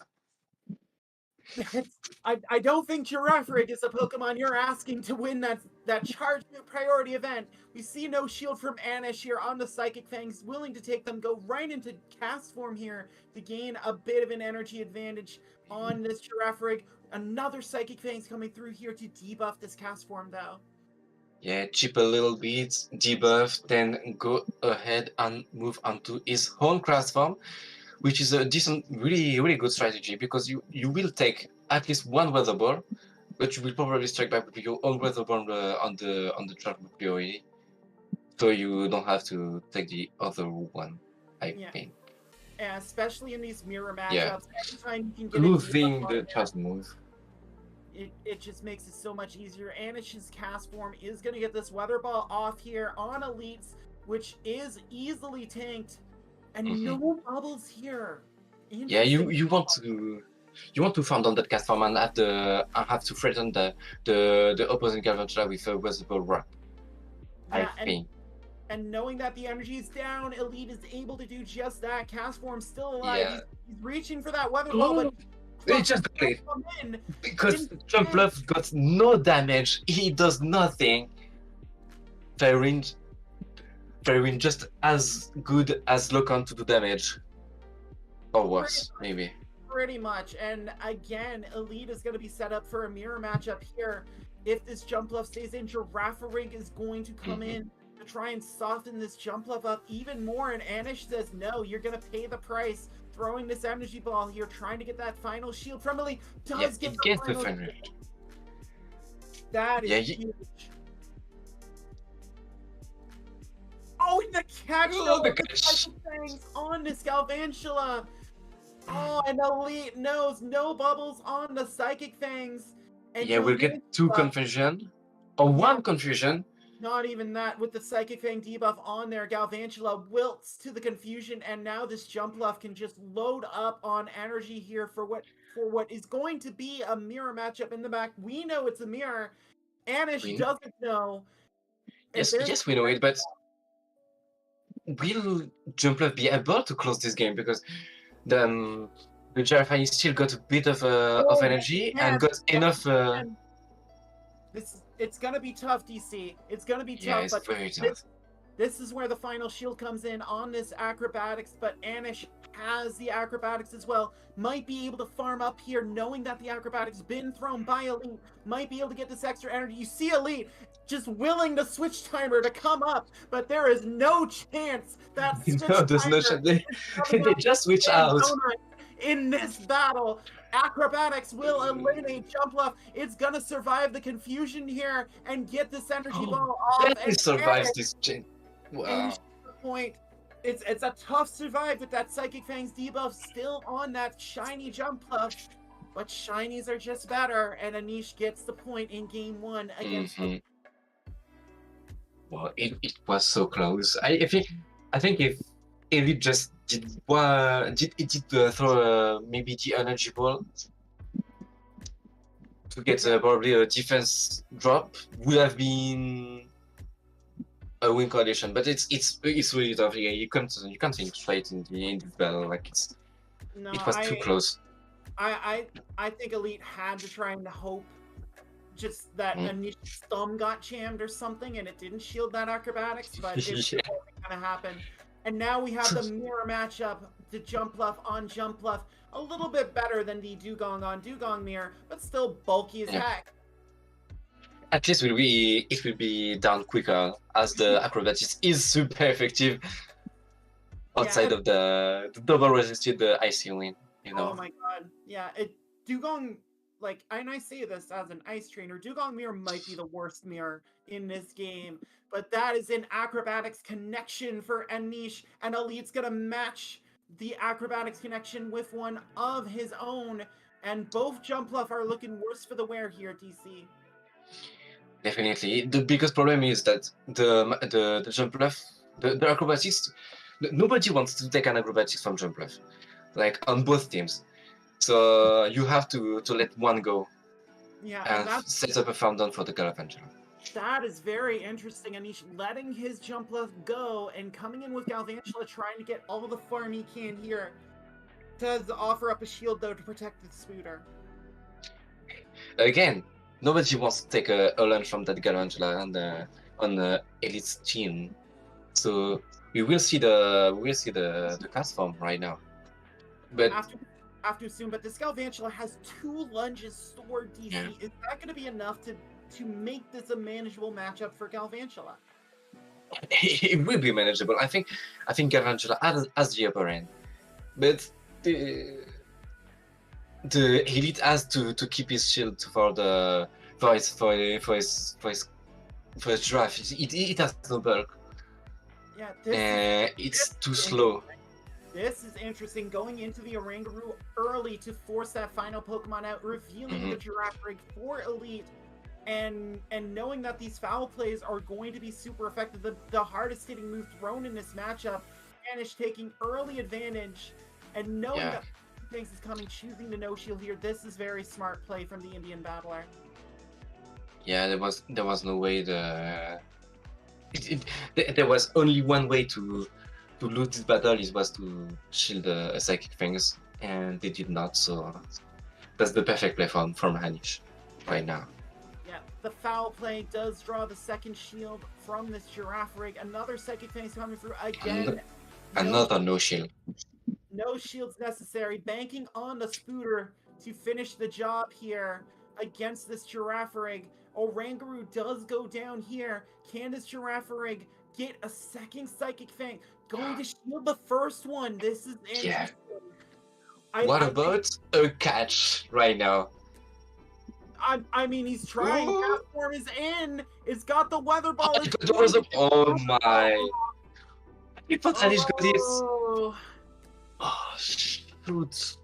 this is why you say. This is why you don't say it's unlosable, DC. Because Yeah, I thought it was visible.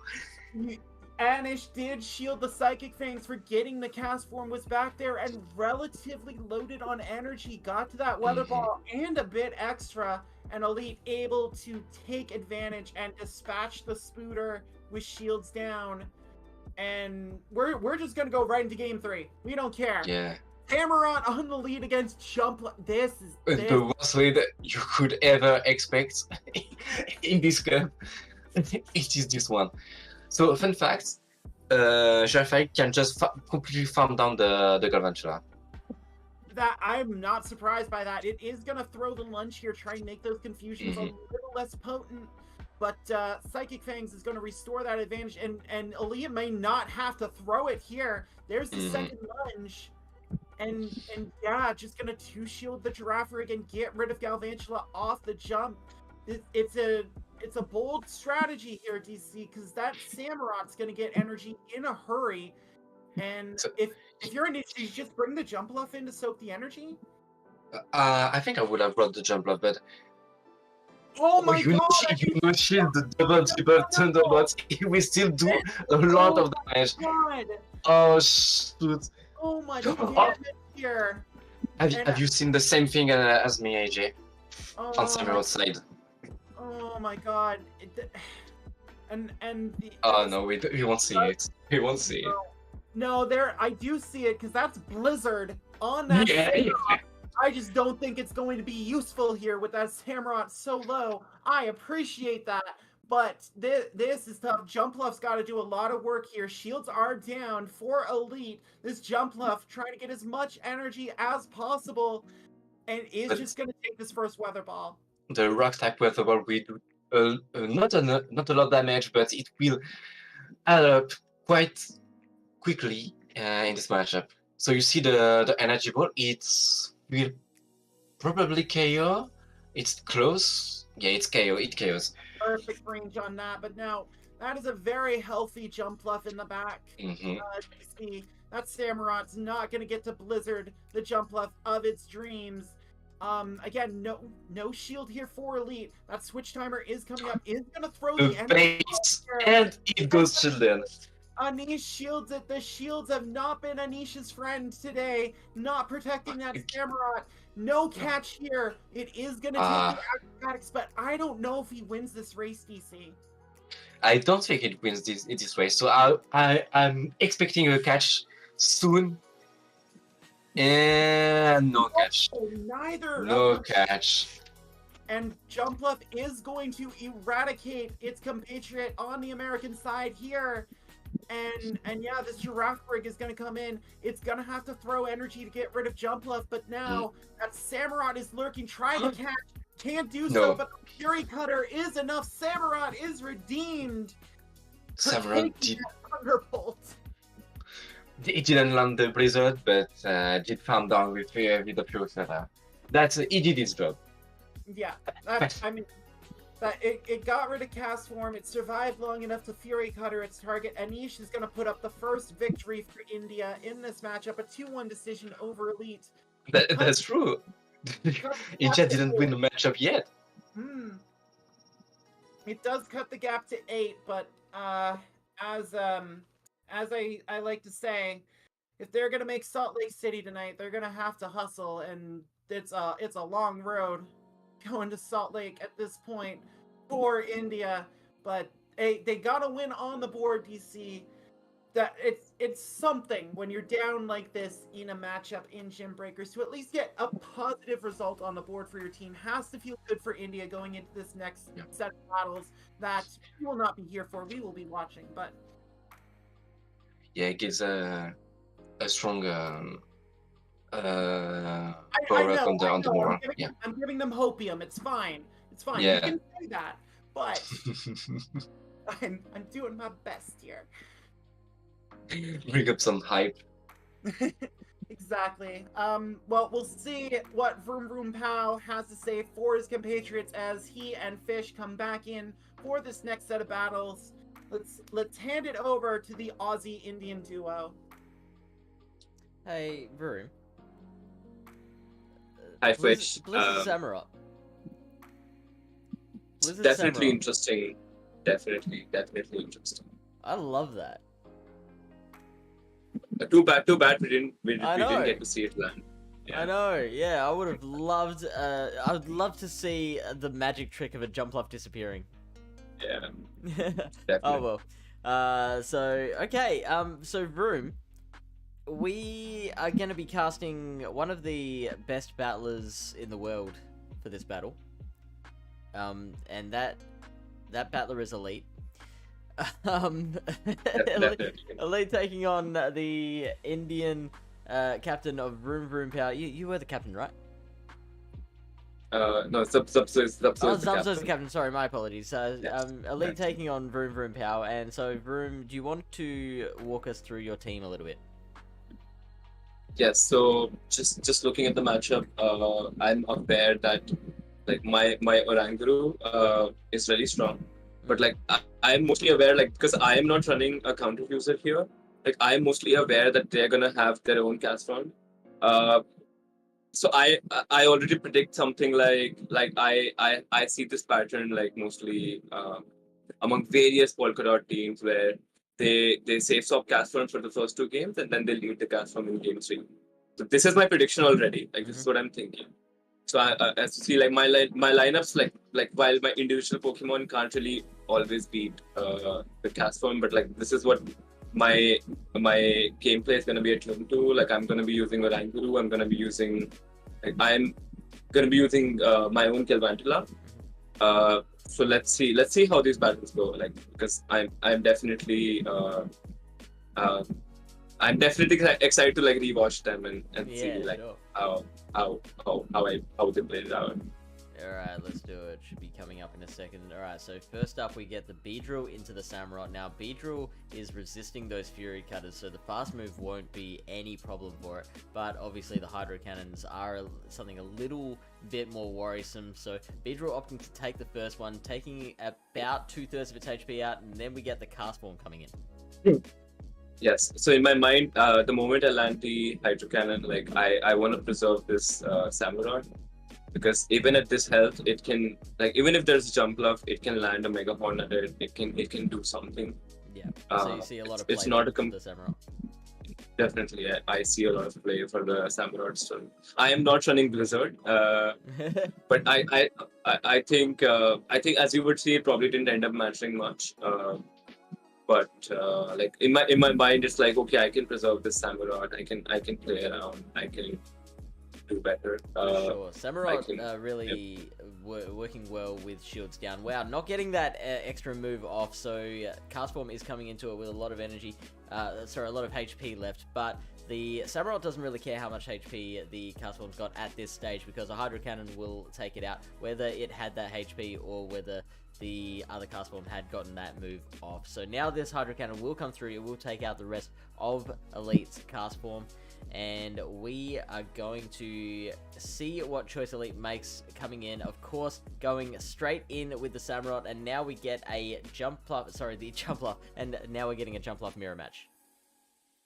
Yes, and as you realize, like I swapped in a split second late, so I'm actually one move behind in this matchup. Mm-hmm. So already, like in my mind, I'm thinking that like I already know that they can catch on their Beetle. So in my mind, like I have to maybe call a bait. They know they can go straight acrobatics, but I have to really hope. Like this is not looking good for me.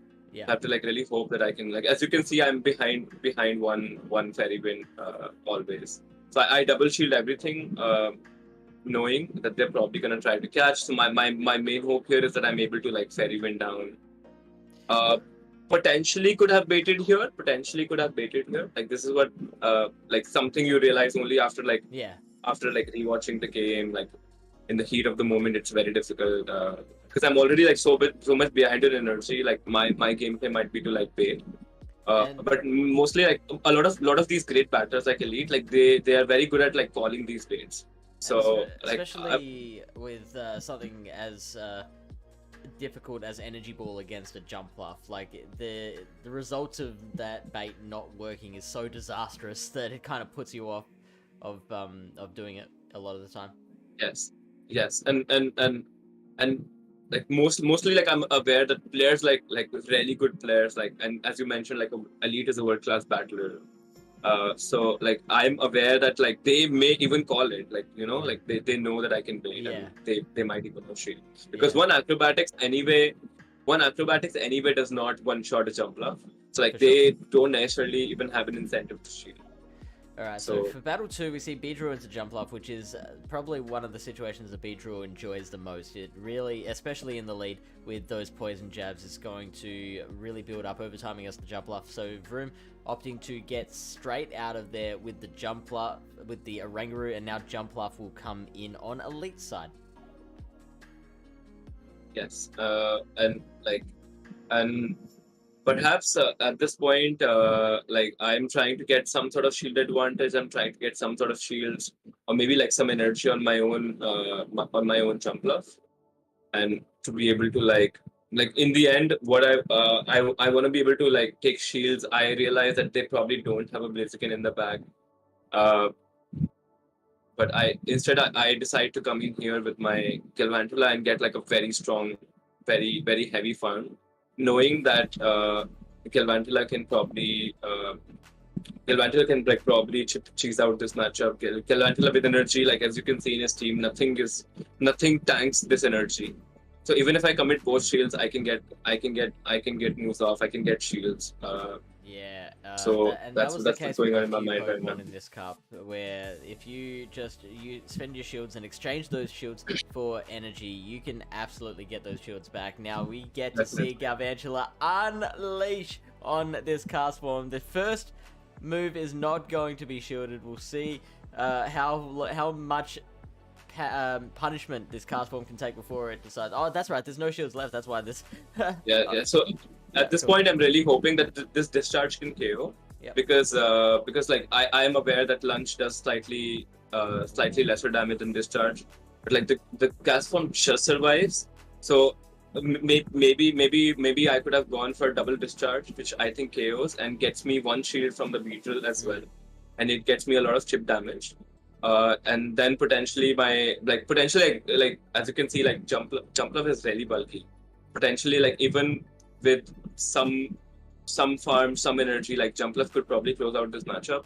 Unfortunately, that cast form survived with 1 HP, so this is looking a bit tough for me. Yeah, and if we've learned nothing else during this stream, it's that jump bluff is bulky. It can take so much damage. So we get the energy ball, which will go shielded. Now the Beedrill is on such low HP that an energy ball probably would have threatened a KO anyway. Do you think it would have survived from that range? Yeah, it definitely could have survived, because energy ball is double resisted. Yeah. But like I had to play according to my win cons. I had to play like as best as I could. I think it was a bit unfortunate that the cast form survived the combination of lunge plus discharge. Yeah. So I think a better play might have been to play the same way, but go for 2 discharges, which definitely KO the cast form. So that could, and then I could probably get like a shield from the Beedrill, and then jump left can like really play out that matchup. So I decided to lead my Galvantula here. And it looks like Yes. you're not hating this matchup. So the lunges do a reasonable amount of damage to a jump bluff, and the acrobatics are neutral, which means that it won't KO a Galvantula. The Galvantula nevertheless opting to keep its HP for now. Yeah, because like Galvantula's energy never goes wasted, and like I go for the discharge here. Like again thinking of the same idea that like while lunge does not KO, discharge does, and as you see, like unfortunately this Jumpler survived at 1 HP. Yeah, Like- and that's been happening a few times this set. I think you've been just so Yeah. unlucky with IVs. so far Yeah. this set. Yes, IBs matter. IBs Yeah. matter trainers. Because like I think like I think in the previous matchup we saw that a couple of places where like when Anish was playing out a similar matchup and he could have gone for a discharge instead of a lunge. Pretty sure we noticed that. So I was pretty cognizant of this, but like unfortunately like them surviving at like minimal health in both occasions, like despite me recognizing that discharge does this marginally more damage than lunge, and it is definitely the right move to throw in that situation. Yeah, for sure. So, alright. Moving back into the battle, we've got Castform with a lot of energy against this Oranguru. Now, a normal Weather Ball is going to do a reasonable amount of damage, but not enough for a second Weather Ball to be able to KO. So, that Oranguru will be able to get an extra confusion. But, Vroom, you opt to shield there. You want that health. Yes, knowing that this energy is never wasted. I recognize that at this point that they have a giraffe rig in the bag, but unfortunately, like as we discussed, like Galvantula versus giraffe rig is not exactly the great matchup for Galvantula either. So now we have a battle of the confusion users. Girafarig still has a shield left, and Elite opting to shield the Girafarig there, so doesn't want to get hit by the foul play. Now, Vroom comes in with a great hit, with a great catch on the Galvantula. I wasn't sure if that was your intention to catch that move. You managed to get in a Volt Switch, and then another Volt Switch as well. However, the next Psychic Fangs comes in and gets rid of that Galvantula, and that is going to be game. That Oranguru is not going to be able to get to that move, and it's rare that you see an Oranguru confusion down, but that's what happened. And really like a good job. Like if you see like no, after seeing both of my foul plays, Elite threw the Psychic Fangs, knowing that I'm most likely to switch to Galvantula right away. Yeah. Because if I don't switch, and if he Psychic Fangs my Oranguru instead, then I have a lot of play because Galvantula can reach a lunge, like a clutch lunge probably at the very end. So definitely really good play by him. Like if I had to do this any differently, I would run my Nidoking a bit more. Knowing that Jumpluff is really dangerous for my team, like without the Nidoking in play, and definitely like play out my cast form a bit more, like because like while Blaziken seems like it's dangerous to cast form, like my matchup versus Blaziken was completely okay. So like they're not very likely to bring their own Blaziken as well. So just recognizing these a couple of things could have definitely helped my matchup a bit. Yeah, and there's such like with a lot of those battles, they were just such small things, very small watershed moments that Yes, decided the entire matchup one way or another. So really just definitely. razor thin margins. Just the difference between like a lunge damage and a discharge damage like made a difference by a couple of things for sure. Yeah, crazy. Alright, so now we go into the next matchup, which is Shagan Bora versus Magic Mason. Did I pronounce that right? Shagan Bora? Shagan Bora is fine, yeah. Yeah, cool. Alright, so Shagan running Jumpluff, Celio, Girafarig, Nidoking, Castform, and Galvantula. We are seeing a lot of Galvantula on a lot of these teams. Mason running Jumpluff, Oranguru, Dugong, the Donphan, Castform, and of course the Galvantula. So we haven't seen Shagan battle yet, so we don't know whether that Celio is running Water Gun like their teammate or whether they're sticking with the traditional Powder Snow. Yes, I would definitely expect the Powder Snow to be back here, like knowing that Jumpluff and Donphan both can be both take super effective damage, and like the body slams, like being so spammy with like the Powder Snow, like they really add up on the Galvantula as well. So Celio can actually flip Galvantula because of this. Like it's actually a much more neutral matchup than you would think it is. Especially if they go for a lunge and you just decide to no shield it, like Celio can really flip that matchup. So I would be expecting to see a lot of Celio in this matchup, potentially, for sure. Alright, let's get straight into it. This is Shagan Bora versus Magic Mason, with the USA up by 11 points so far. ahead of India. India does have a long way to go. There was a 2-1 earlier on the Indian side, but since then it's been all USA. So first up we have Galvantula versus Celio, and this is what Room was talking about. This is a flippable matchup, but in this situation where everyone's got shields and they're not afraid to use them, this might be an advantage for Magic Mason. Definitely, and as you can see, like Magic Mason even has to shield the body slam. Like it definitely hits hard. Galvantula does not have a lot of bulk. We want to see if Shagun shields or not. So he Excellent call. smartly calls the lunge. Yeah. And so now Shagun will be able to get off another body slam. Now the Galvantula can tank this because that's the other side of using lunge over discharge in that situation, is that the body slam is just not doing much. And now Mason going for a huge farm down. We saw how much value energy had with Vroom's Galvantula when he was farming down opponents with that and then just unleashing it on the remaining Pokemon. So now we see this lunge coming out, and look at this, Mason getting to another lunge, and if that's not shielded, that would KO the opposing Galvantula. Definitely,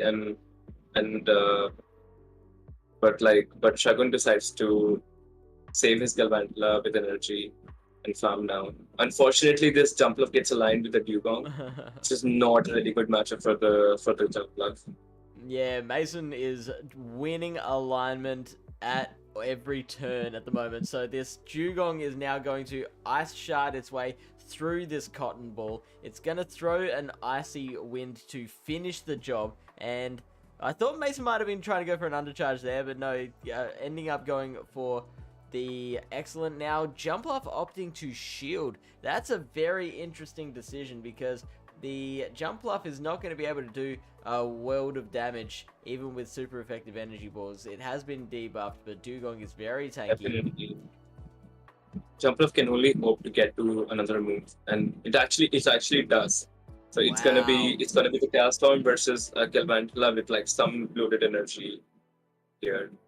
And there you go. Just as I say that, it does get the KO, and Cast Form gets the last tackle in. Now it's Galvantula. Catch on the opposing Galvantula. Yeah. Wow, huge play. Definitely huge play. This adds a bit of insult to the injury because like Castform can take multiple moves. Like knowing that Shagun has almost 2 moves, if Magic Mason does a great catch, because I think he may not be able to win without it. But maybe like the Castform still survives like it did versus me. So maybe Shagun wanted to go for 2 discharges instead. Like maybe like you see in my matchup, like Castform also was able to survive two lunges. Mm-hmm. So 2 lunge and a discharge. It was able to survive a lunge and a discharge. So yeah. Really close matchup. Do you think Shagun could have done better, like if he safe swaps Galvantula at some point into the opposite Galvantula, or like preserves his Celio for the end game? I mean, the opposing Galvantula play on both sides has been super complicated. Like, there's so many different ways that could have been played out to get so many different results out of it. So I'm really interested to see how it goes in this next battle as well. We see the mirror match and both players opting to stay in and throw the first move against the other. We see that Shagun's Galvantula wins CMP, and so Mason deciding to use the shield very early on. Definitely, and like winning the CMP in this matchup is so crucial because like the lunges stop doing any damage. Like it does a significant amount of damage still, but like it really means that Shagun can reach another lunge and not having to shoot at all.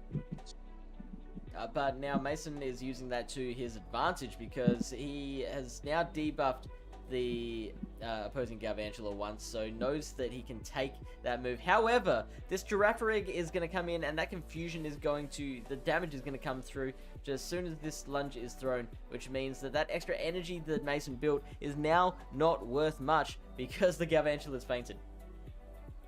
Unfortunately, Magic Mason did bring us Oranguru in the back this time, and with the debuffed Girafarig, Oranguru can take anything from this Girafarig, most likely a Thunderbolt, and it can easily tank it.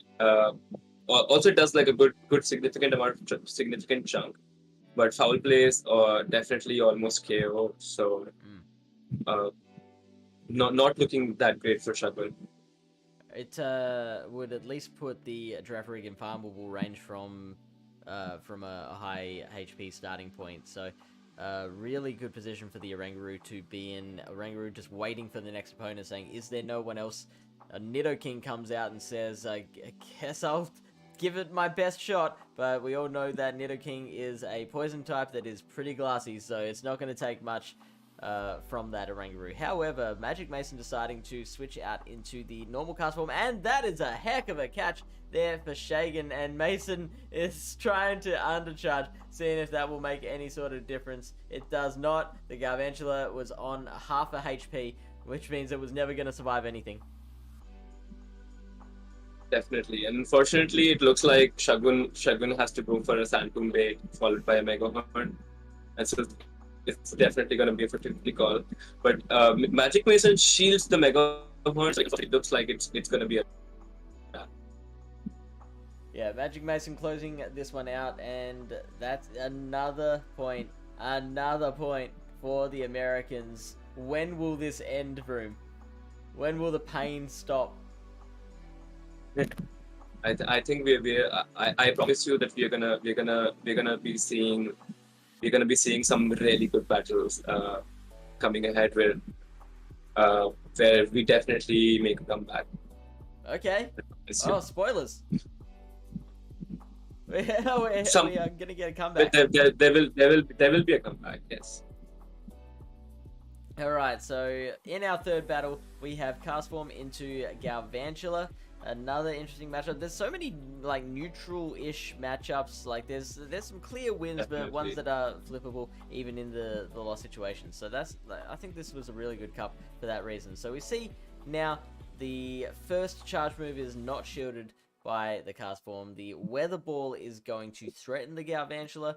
Shagan might want to shield, but it can tank it if it really wants. And definitely, Magic Mason going for a really risky Weather Ball there, because if the Galvantula decides not to throw, it sneaks an entire Volt Switch through that matchup. Sure. So that Weather Ball. So really interesting that predicting from previous habits that this is how they're playing.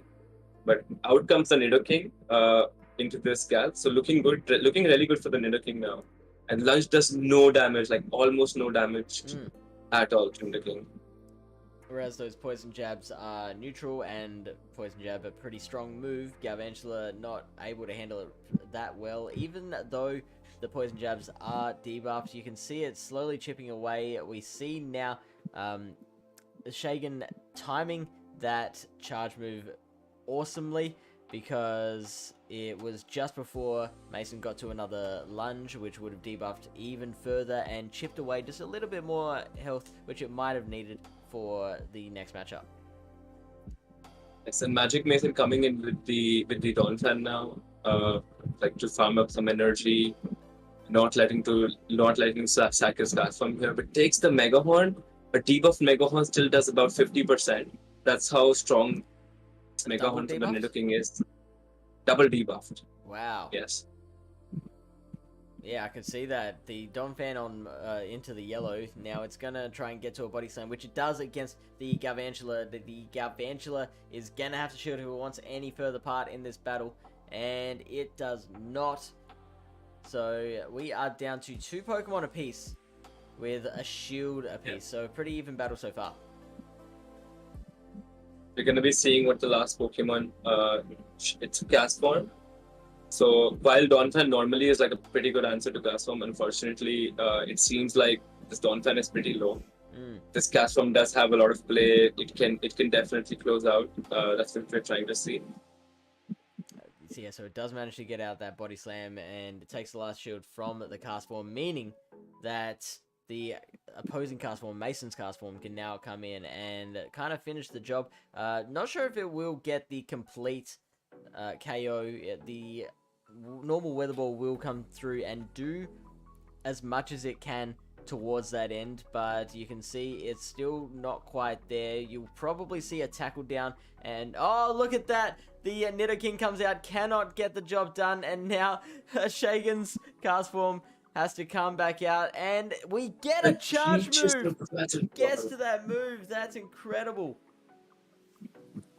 Definitely a 1 HP in a dream scenario where, but you see like all this time, like you commented on like the correct move timing, the correct like you commented like how Shagun was timing his moves really well. Yeah. All of this really adds up to this final 1 HP. It's like it's not just a random sequence of event, it's like really well coordinated, like playing strictly to your mechanics, and that can really lead to some of these situations where you get a move off at the very last minute. Wow, yeah, and that saved that extra point for the Indian team. So now it's only a 12-point deficit, which is it's still a pretty big deficit to overcome, but it could have been worse. Definitely. Okay, so that was set number 8. We are powering through these matchups. Let's move on to set number 9, which is Beelzeboy into Panic 23. We see an interesting Pokemon on Beelzeboy's side. Exactly, I was about to say the same. Like, what really stands out is this Florges, which surprisingly, like, we haven't really seen this meta. It hasn't really stood out, but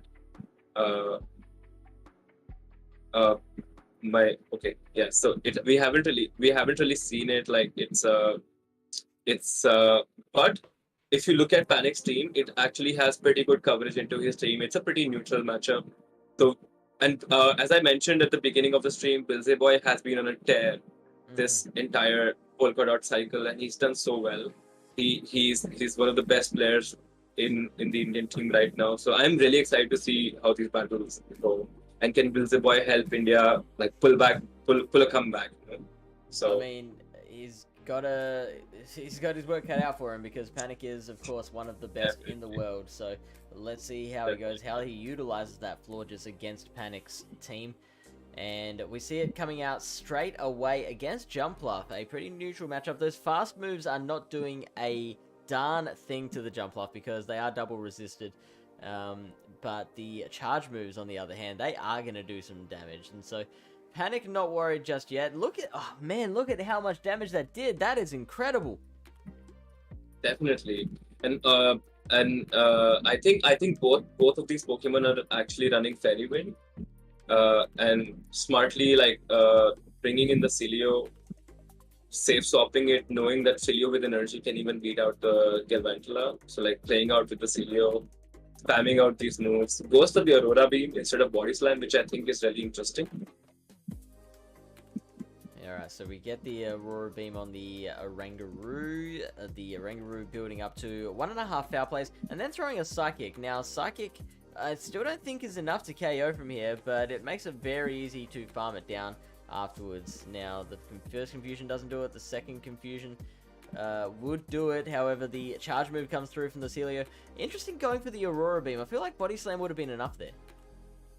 Yes, but knowing that Celio can potentially reach only one move here, so going for the Body Slam. But if if he goes for the Body Slam, like Celio probably would have reached another move here. Yeah, I think so. As we can see, like just that move makes a difference.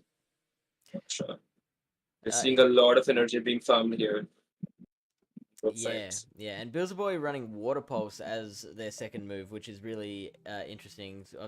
I don't think I've seen any Water Pulse Celio at any point during Polka Dot Cup. So, what do you think was the decision behind that? I think it was to do with I'm not sure if it helps in Panic's case. I think it may be relevant to the other matchups. Like normally Junior moves sets out to win both these matchups. So I can definitely not think of a reason why he would run it in case of Panic. But I think there is probably a reason like with the other matchup, I think, which is versus Junebug. So we're gonna be seeing how Water Pulse Celio comes into play there. For Cilio sure. still in and fighting against this cast form. It's going to take out the cast form with one more body slam. No, it's not. The cast form is going to shield that. So Panic deciding that the cast form is too important, and Beelzeboy seeing what the plan is and swapping in the Florges. What's Florges good for in this cup? Taking damage that is intended for other Pokemon. So now we see the Jumpluff coming back in, and as we began, so we shall end. The Jumpluff is going to throw an energy ball, which the Florges cannot protect now because it is out of shields. And so now we are going to have to see that Cilio come back in and do as much work as it can with its Powder Snow and Body Slam combination. Yes, and this is where like Aurora Beam could have been useful, but I think this Body Slam still KOs and gets the boy the win. But yes, it does. So game 1 goes to Beelzeboy, who's spammed out so many Body Slams in this matchup, like already. I think we saw maybe like 6 of them already. We need a Body Slam counter on the screen.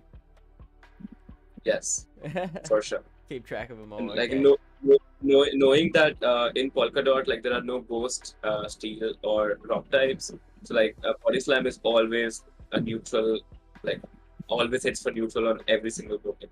Yeah, this has been so many neutral matchups all over the place with this meta, so it's been really good for that.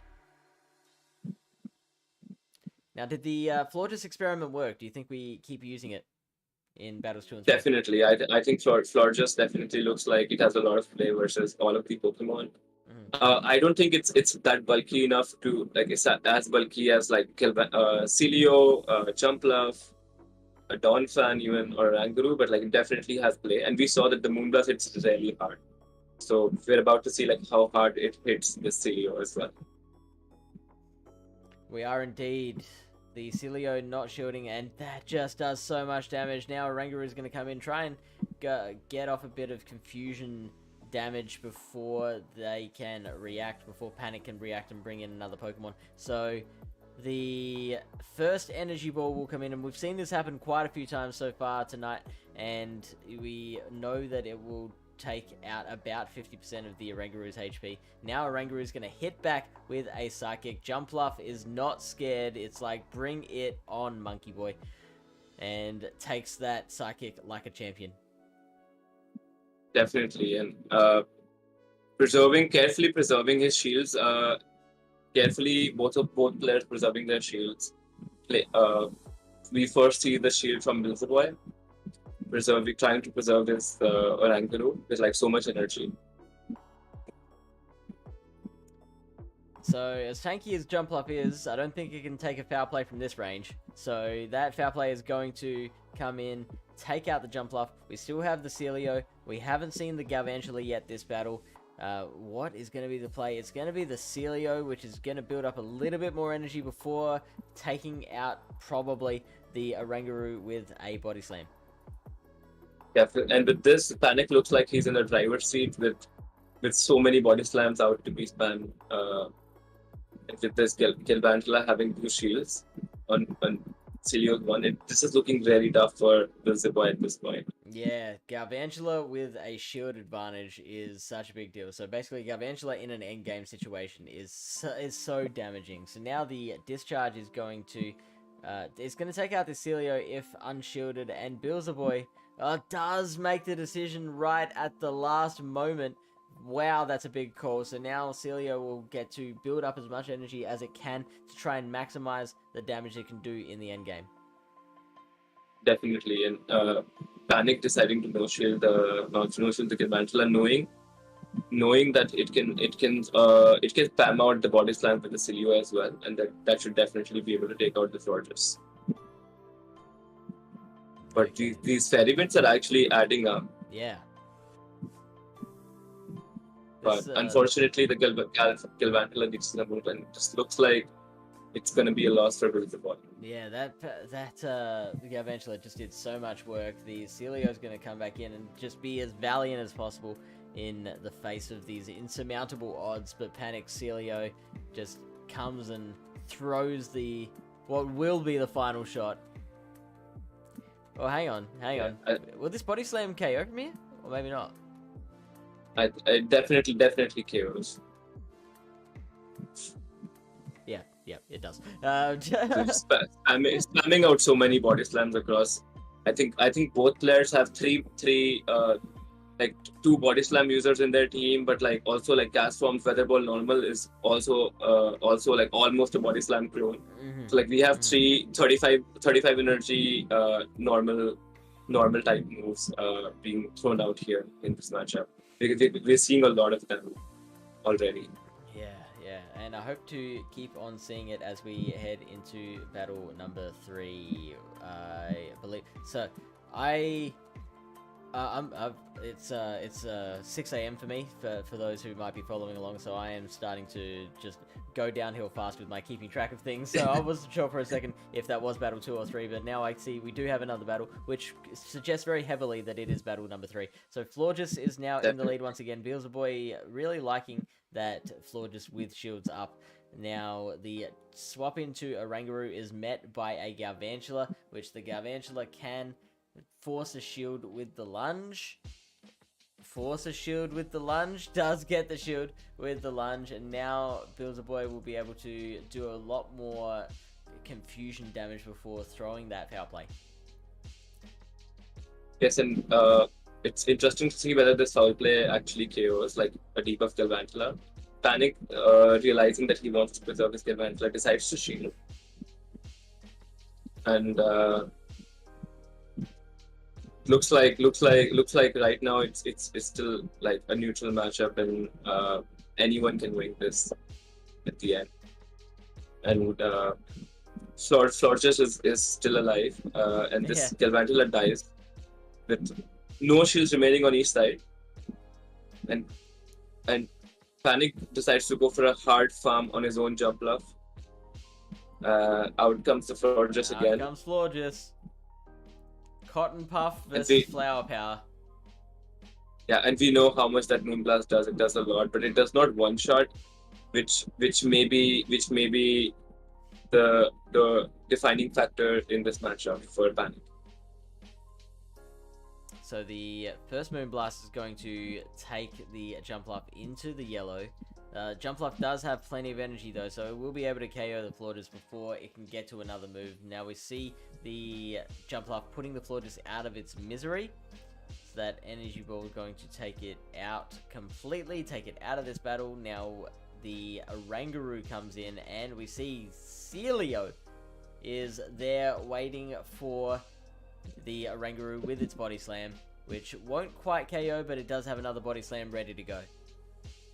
Yeah, so Beelzeboy decides to try for a psychic in order to make the Celio throw all its energy. And now this is a really neutral matchup, because like Panic is energy dry, but Beelzeboy Celio is at full health. So do you think we are going to be seeing a catch here from Panic? Well, we've seen a lot of catches so far, so I wouldn't be surprised at all if that catch does come in. It's gonna be a tight one with or without the catch. Definitely, like we're gonna be seeing if these we're gonna be seeing so many body slam spams, like so many body slams being spammed out here, and Panic decides to go for a move, and will this body slam KO? It's or will Jumpluff be able to maybe survive it? No, Jumpluff survives it. Proving its worth once again. That is a huge survival, and getting off the energy ball that will KO that Celio and get the USA up to 21 points out of the 25 needed. Definitely. So it's looking like a rough matchup for India, but looking like we can see like how the last 3 matchups play out, and I personally feel that India can still pull off a comeback, or even if we don't pull a comeback, we can make it really close. So let's see if that is possible at all. All right, so this is the point where we would go back to the full host, so we can give a shout out to our There we go. I was wondering where that camera went. I was about to say, yeah, we would normally go back to the poor host so we can give another shout out to our sponsors for No, this Joel, stream. come on. um, I have my webcam under control. It does what I want it to does do. what you want. You tell it to do it, and it just does it. I normally put a message in our group Discord channel, being like, "Hey, we're about to come back live," and get a confirmation from the team. But obviously, I couldn't do that being on air at the same time, so I had to just hope. I hope they're ready. Click. I just wanted to fake you out. I just wanted to be Yeah, that. that's what I need right now. Oh, exactly. Exactly. It keeps you awake, Fish. Yeah, I don't think anything can keep me awake right now. I don't know. You see the amount of Coke I drink? I think that might do it. Cocaine, maybe. No, I don't have that. So sadly, I cannot offer that to you. What I can offer you though, is a plug for our sponsor, Pogo Raiders. If you're looking for an online tool for hosting or joining raids, Pogo Raiders have been optimizing a fully custom raiding organization tool for over a year. With over 3,000 raids a day and 150,000 members, you must try their free raiding tool. They also are a dedicated community of Pokemon Go players. You can join their monthly PvP tournaments with cash prizes, find help with some of the best players from across the world, along with access to information and infographics about everything upcoming in Pokemon Go. Check them out at pogoraiders.gg or on Discord at discord.gg/pogoraiders. And usually that read comes in the middle of a matchup, but I don't care how much copium you're huffing, Vroom. This is not good for India. I'm not saying it's impossible. We have seen some comebacks. France versus Brazil still sticks in my memory, but this is asking for a lot from this Indian side, and like we haven't seen Mohit yet, so maybe Mohit's got some tricks, but Beelzeboy doing their best, but not really able to provide like a definitive victory on the board for India. This is just so rough to be in right now. Yeah, we need something to come back. We need the better place from India. So we I don't want to feel like we're attacking Vroom. Vroom is No, but No, what I'm thinking. right now. But what I'm gonna offer is also an alternative. I feel that Polkadot, the meta in general, like just from the battles that we have seen so far, like we have seen like a lot of neutral matchups, a lot of matchups where like energy management can make a difference. So even if you think that India can't make a comeback here, I think we will still definitely enjoy a lot of these games that are like the next 9 games that we're about to see. We'll definitely still enjoy them simply because Polkadot is a meta where you can't tell just by looking at a matchup, or like even a lost lead does not necessarily mean that you have lost the game. Like just I think We're gonna like learn a lot. Gymbreakers, yes, Gymbreakers does like this great job of closing out the meta, because like this is the last iteration of Polkadot that we are seeing like across anywhere. So like I think it will be good to close out with like some really good battles. I know, and after seeing what Silph has in store for May and June, this is my last hope to see Ice Pokemon in their glory. Which, you know, they're not targeting me at all with the Halo Fish for 2 months. Thanks, Silph. This is the anti-AJ way. Great. But no, that is my hope. That is my hope for this for this home stretch. I want to see that Samurott Blizzard a jump left. That is my dream. That is my goal. For that Samurott play a jump left. The AJ wish. Well, let's see if... Rage to the Arceus Club. Let that Samurott land that Blizzard on that jump left. Who was it again that had the icy joy? The Blizzard? I forgot which battler it was. Yeah, the Blizzard. Oh, I don't know. Was Anish? No. Yeah, I think it was. Yeah, I think it was Anish. It was Anish. Yeah. Well, Here you go. Oh, Maybe. This is a hard. Well, I mean, the Samurott does have a lot of play into Arrow's lineup with the Blaziken there. DC, I think I'm Fingers crossed I get my wish. That the Samurott gets a ton of energy and is able to do some work against this lineup. I'm sorry, Arrow. You know we're good, but I want to see this blizzard happen. I do not wish for much on these broadcasts. I want good battles, I want good casters, and I want this Samurott to land a blizzard on that jump bluff. That is my dream. That's also my dream. I just want to see a full nuke on that jump bluff. You think you can handle everything? You can't handle the blizzard from a Samurott, you know? I want it so bad, DC. Yeah. We'll see. No ice No, in this no map. doubt. No Aside doubt. from that blizzard, I want it. No doubt we'll see it. No doubt. Hopium. Hopium, Prage. Let's go. Let's do this. Let's get into this, y'all. Alright, we are riding along with Anish B-Drill on the lead against Shiny, normal cast form. No Samurott to be seen in this lineup. A good start.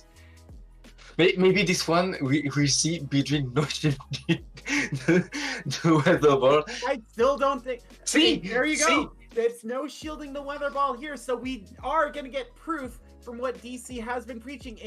That's a normal weather ball. It can tank that, not a rock one. Easily. And it only does a third of the life, and can strike back with the drill run and the Excisor that will KO the cast form. Do chip damage to the Rangroo. I'm done for that. I don't mind this play at all. B-Drill's gonna get the Excisor off on the Oranguru. It will go down, but now this Oranguru only got one confusion off that B-Drill, so that's not a bad position for the remaining two Pokemon on Anish's side. Sure. And in comes Jumpluff, able to tank moves with aplomb, and is going to get a ton of energy here off the Oranguru. Actually going to cut off the energy here with the acrobatics attempt. Yeah, and it will definitely KO the Oranguru. And it does! So much wasted energy there, and now the opposing Jumpluff has to come in. And DC, this is a tough spot for Arrow. At least Arrow wins the CMP. That's what he got for him. The bad thing is the cast form waiting for his back. Yeah, and Anish does shield the acrobatics. Very proper use of the shield there. Want to get the shield well done. Yeah, not falling for the bait. Will get the shield in return. And we have fallen through the earth, Anish. What is happening? Let's go. Oh, we're back. We just used dig. Okay. It's fine. It's a terrible move. That's all it does is just throw your frames off. Jumpluff gets the second shield on the acrobatic. Shields are down for Arrow, and no energy being thrown here. Now the energy is being thrown. Arrow waiting out the timer a little bit. Don't you see the Dark Trio on your screen? That's right. It's hiding in the content of the Jumpluff. Yeah, the Jumpluff is gonna try and go here and catches the catch. On cast form. Oh, and Niche is pulling out all the tricks here for India. Catches the acrobatics on this cast form, saving the Jumpluff, saving its energy. This cast form coming in, able to get to this rock weather ball easily and get this off against the Jumpluff. And with a very wounded cast form remaining on Arrow's side, this may be it right here. Just Arrow trying to get as much energy as possible. Knows he wins the charge move priority event, but Jumpluff can't store two moves. And I think Anish knows that. Just gonna take the move here, take the energy ball. It is a full hit. But and there's the catch again. Oh no! No way! Anish again, and this has been the story. Just these catches that the American side has been able to pull off. I don't know if Jumpluff survives this acrobatics. No, there's no way it survives. No, it doesn't. Yikes. And Arrow pulls the victory out of the jaws of defeat. Anish just a little too impatient with that acrobatics, and it got caught. And that just feels so bad, DC. Oh my! Everything, it did everything perfectly until the end, until the one catch. That is so that match went to the upside down in the middle, and that result got turned upside down by that catch from Arrow. And now we see Galvantula in the lead for game 2 against this Jumpluff. Similar backline for Anish, which is bold after what happened to him in game 1. This is not a bad matchup on Galvantula's end, because Jumpluff will always need 2 charge moves to win over Galvantula. Yeah, and we do see the first shield here from Anish on the acrobatics. So that's what's nice with Galvantula. It's it can tank an acrobatics after a debuff, and gets a bit of energy advantage against the cast form. It's very useful. Yeah, we'll probably win the switch advantage there. Yeah, so doesn't give much, but that's. We do see this cast form mirror coming into play. Anish deciding to bank the move on Galvantula. Arrow keeping that Jumpluff alive. These cast forms are going to be trading normal weather balls off and just seeing who wins. Now, Anish did get a slight tackle advantage, meaning charge move priority events do not matter until they do. And Anish is going to get this weather ball off on the opposing. And it does KO. Get the knockout and draw in Orangaroo. Candace cast form gets the move in time. It does not. New mechanic does not work. It never works until it's your opponent. Okay, it's a short move priority event. With the lunge, it will draw out a shield for sure. It should draw out the first shield from Arrow. It does indeed. The attack does drop. Anish is gonna let this go on Galvantula, saving the shield. I like that. For his own Jumpluff, knowing that the foul play from Orangaroo is non-stab, does not do much after a lunge. Just gonna get another one here, and this is a very valuable shield to draw off of Arrow if Anish gets the shield here on the lunge. I very much agree with this. And it goes to his own Jumpluff. He can tank 1 acrobatics from this range, which is full health. But Arrow can't tank 1. So I think that's the play for Anish. Just make sure that you give up the health there, but you have the advantage. And does shield this move from the Jumpluff, trying to build up. This is actually now very tricky for Anish. It is the energy ball. It will be very close. Gets the bait. Oh, that's difficult. And now Anish is going to have to fire back with a bait of his own. Way. Does Arrow make the call here on this energy ball? Does shield the energy ball. That's a huge shield to get. And now Jumpluff is just going to fire a move. Got both of them at the same time, actually. But not going to risk it. Just fire the energy ball here. Get the move off for sure. This Jumpluff still alive. Get the defense block. Why not? But, Why I mean, it doesn't matter, but just add a bit of assault on the chip. Yeah, Arrow goes for the acrobatics. You cannot store an acrobatics and an energy ball in the amount of time it needs, and Galvantula is going to secure a point for Anish got floppy there and make this I believe, a 29 margin in favor of the Americans. Yeah. Again, that was well meant. No catch necessary there in the end game. Anish very patient, able to use that Galvantula energy to the fullest. And we're just going to go right into game 3. It's an all-bug matchup on the lead here between Anish and Arrow. Not a very good matchup for the Galvantula. Decides to instantly switch routes into the cast form. And we'll get next scissor right there. Yeah, I believe just for a little bit of chip damage. Yeah, probably switch out into the mirror. I think that is exactly the play there. This is an interesting lineup from Anish. No Jumpluff this time, going with the double bug of Galvantula and Beedrill, and that means this cast form is essentially hung out to dry. Not getting any of these shields. It is going to get a couple. No, it's not going to get that second weather ball off. And that is a big elimination for Arrow, cutting off that energy from Anish on those tackles. And now these bugs have to do a lot of work to get the major threat out of the way. Yeah, Galvantula doesn't really have much play right now. It looks very hard to see a winning play from Anish. Probably should have farmed down this this cast form. Yeah, I But- think that's the only play Anish has is farming down this cast form. However, if Arrows brought that jump bluff back, that Yeah, energy is the gonna have to do energy. a lot of work. Yeah, and Yeah, there God it really. is. Has to be the jump bluff in the back for Arrow with no ice Pokemon on either side. Who would have thought jump bluff would be a very strong Pokemon in this matchup?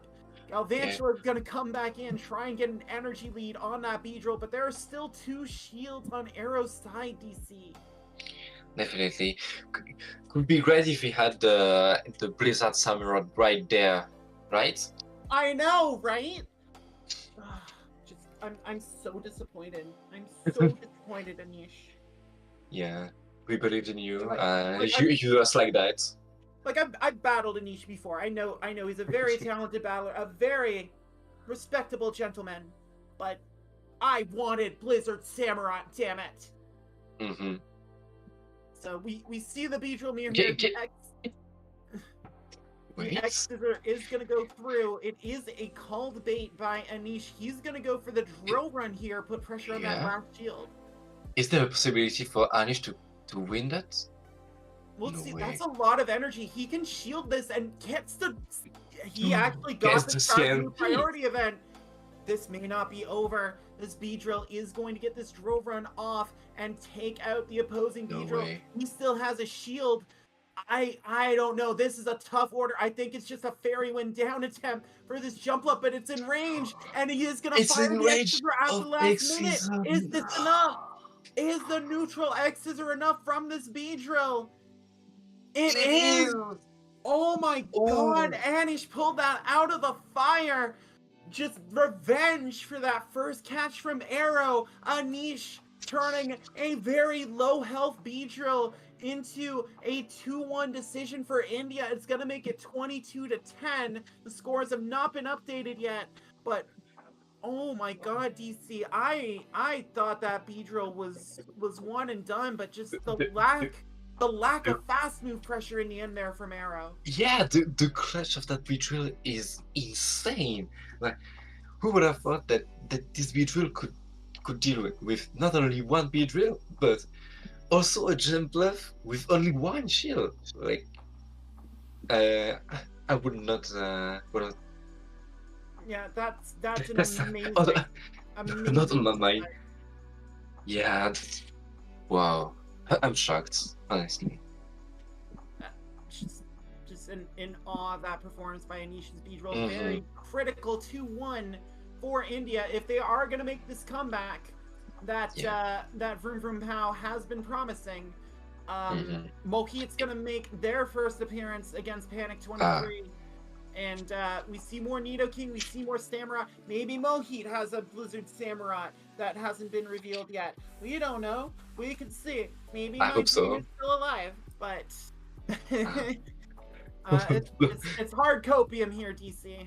Yeah, we just go from Gymbreakers out just to see that this Donphan will rerun through the team. Yeah, At least Donphan is so good in this meta. Like, I thought the better control user was Blaziken, but Donphan puts so much work. It's insane. yeah. And I saw someone reading another fast move. You know, Charmed on you know Donphan as Charm? Yeah. It's I'm horrible. Very aware of that. It's I'm very horrible. aware of that. I expected to see someone running like Donphan and what Sylveon's in this meta. It has Charm. Yeah. It- Beedrill you could have and done it. You could have done and it. Nidoking everywhere. But yeah, and Nidoking and Beedrill keeping us safe from that fate. Wow, I can't wait for Innocent Cup, y'all. But yeah, the only problem here I see for Panic's Donphan, there's not a lot of play for it. Like, it's got neutral matchups against a Rangaroo. It does very well to wall off that Galvantula, but Jump Bluff, Samurott, like even Nidoking, it can pressure with the body slams, but Nidoking lands one nuke on that Donphan and it's in trouble. Like it's really only here to handle cast form and Galvantula. I mean, even Galvantula, like the lunge do so much damage, and you can easily tank a body slam. You threaten with the quake or the nuke move, but the lunge does so much damage. It's not the easiest matchup. Yeah. We'll see what Mohit 99M has for Panic 23 here as we get into this next set of battles. America, if Panic can sweep Mohit, that's it. That's game over. And Galvantula draws a rank. That's a good start. That's a good start for this Indian side. We see a very similar lineup to his compatriots with that Jumpluff Orangaroo backline. We've seen a lot of those Pokemon today. And this Galvantula is going to start things off with a lunge. So it will draw the shield with from the Orangaroo, and probably will shoot back the foul play right now. Nope, before getting the lunge. Yeah. Gonna throw it and get the shield off of Mohit's Galvantula here, just making sure this lunge finds a target. And does wait a little bit there to make sure the confusion is thrown before getting this lunge on to pressure that final shield. And get the final shield. That's huge. That is huge. I mean, it can't confusion down, and I think Panic learned that. And now there's a lunge coming on this normal cast form that is swapped in for Panic 23 just at the Galvantula's death. And Mohit does save that Galvantula from fainting. Jumpluff is now in. That Galvantula is now a sack swap option later. It gives a bit more of gives more option to Mohit. And also give Jumpluff the ability to shut down that GMB. Yeah. It would have shut down the class pharmacy if it had throw the charge with a little bit of. Yeah, well, we see Jumpluff throwing this energy ball here, trying to clear out this cast form before it can do too much damage. Not quite there. It is still alive. This gives Jumpluff a chance to farm a little bit. Can it Fairy Wind down? Yes, it can. It's That's a so many energy. Huge farm down. Orangaroo's gonna come in with that banked move. I think Mohit's gonna let the energy go. Yeah. No, wait, he's not. Does it survive? Lives. This Jumpluff is so excited. It lives that foul play. Gets the energy ball off here. Orangaroo in shambles. It is almost out of here. And now Jumpluff has to deal with Orangaroo with a shield. A huge live there for Mohit. Getting that energy ball off, and this Orangaroo now building up. That looks like Future Sight on this. Yeah, it's Future Sight. The harder hitting move of Future Sight. Jumpluff throwing this energy ball gets the final shield, but it needs 3 moves to be able to deal with this Orangaroo. That's the first one. I don't think it's going to have enough time here, DC, with this Future Sight wiping out a lot. so much of Jumpluff's health. This can you farm down? I think you can farm down. Farm down from here. There's no way Jumpluff can store 2 moves. That confusion's gonna take it out here. The acrobatics puts Orangaroo into the yellow, but 1 confusion will do the trick. And Mohit has the foul play for the opposing Orangaroo. I thought it was over. I forgot Orangaroo's still alive, but it doesn't matter. The foul play's there. Mohit it's over. It's still over. Point on the board for India. And if they are going to make that comeback, that Vroom was talking about, that pair 2 of Mohit and Beelzebub needs to keep doing work like that. Just very well managed by Mohit, making sure that early advantage didn't get away. And we're going right into game 2. Galvantula on Galvantula. Same lineup here for Mohit against Panic. We're back with the Galvantula lead and wins the CMP. Very crucial information. Means that you will never have to shield the first move.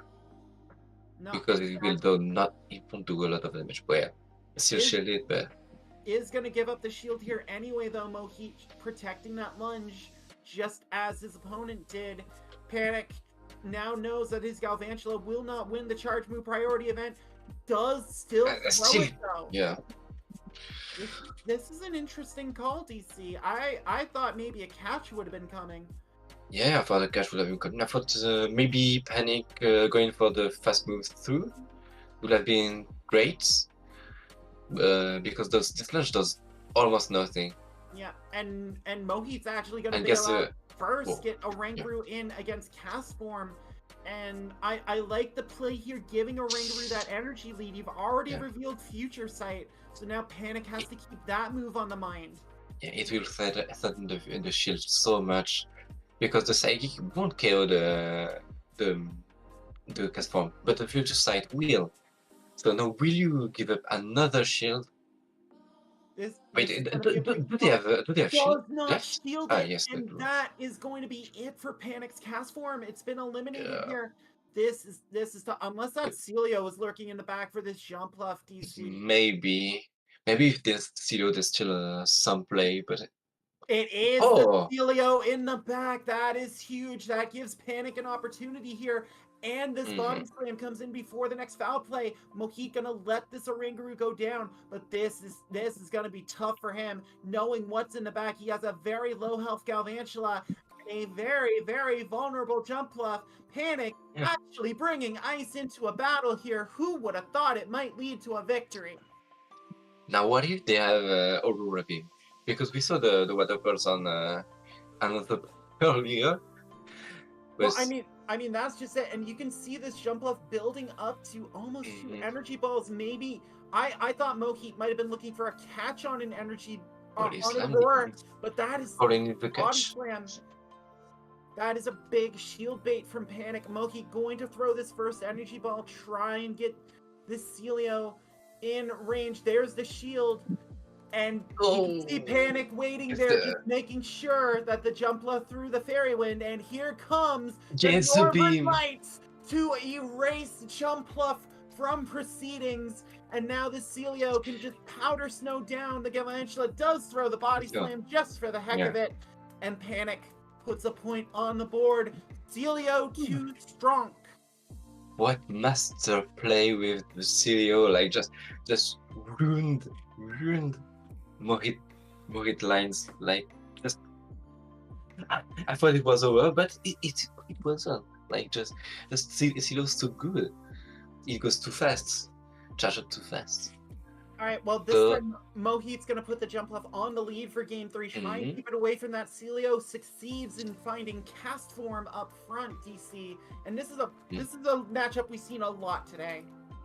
Yeah, we saw it a lot. The cast form can wins every scenarios, but jump left only needs 2 charge moves to KO the cast form, which is very decent considering cast form is quite bulky, fairly bulky.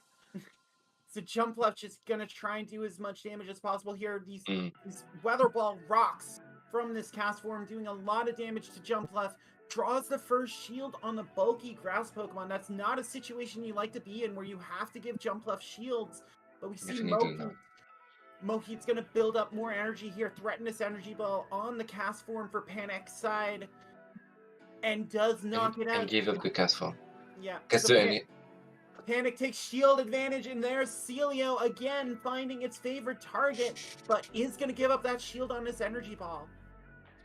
We'll definitely see a switch right now. Wow, okay, Panic. Okay. Just not valuing Celio since it didn't hit its target, and here comes Galvantula to try and make this work. This is the recipient of Panic shields. Both of them are going to go here against this cast form, firing this weather ball. There's the first one. Yeah, keeping all the shit for the Galvantula, which is reasonable. As we saw, 2 discharge will KO the cast form, or going maybe double lunge right there because of the chip damage. Yeah, the chip damage with the wall switches will do it. Ooh, this is going to be interesting. Mohit's throwing the weather ball. I think this is farm down range, DC. I think this Galvantula can take it out. It looks very much like farm down range, unless no. It's gonna get it off. It needed 10. If it was 11, it wouldn't have done it. But that cast form survives long enough to take out Galvantula. That was the gamble. That's disgusting. And that is, I think that's gonna do it. Oranguru's confusion it's chunking away over. at Celio.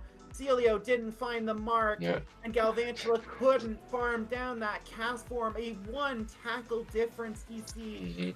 Doesn't even send the foul play. Although Panic didn't have any any shield, just to save us some crucial time. Yeah, I mean, at this point, the Americans will be happy with the 1-point Yeah. Panic got, but another 2-1 result for India closes that gap a little bit more. And now, as we head into set number 12, I believe, It's this comeback time. India's still alive, but Mhm. but only just 23-13 now, I believe, is the score for the USA against India. And Mohit's going to be back in action again. Look at that lineup from Junebug. Oh my god. The what?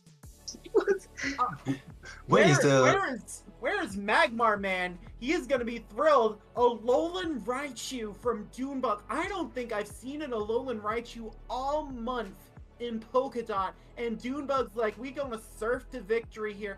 And Swoobat, I love the Swoobat pick. Was number 1 on PV Poke was Swoobat because of that Confusion Psychic Fang combo and the bulk and the resistance that it gives to flying. Fell out of favor for Giraffe Rig.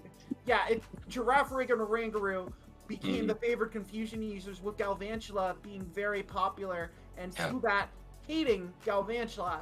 But Swoobat is here for Junebug and looks like a threat. So, you know, the nice thing about Swoobat is that you can also choose between which fast move to run, because it has Air Slash. It does, but with no other Confusion option on Junebug's side, I can't imagine it's on Air Slash DC. Yeah, I don't either, but it's still a fact that you can run Air Slash. To be fair, I'm wrong. I believe. Does Alolan Raichu have Confusion access? No. It has Volt Switch, Thunder Shock, and Spark. Okay. I had to double check myself. I've never run, I've only run Psychic on Alolan Raichu. I've never thought, does it have anything other than Electric moves as a fast move? But nope. Yeah. So what that means, I know Junebug's trying to put the puzzle together here. So what that means, it means we want to see Raichu. Oh, Fury Cutter Galvantula, I think, is a real thing Mohit has taken into account here. So we'll Looks very strong. We'll have to see. This is Junebug's first battle of the matchup, so we'll get to see these movesets in due time here, my friend.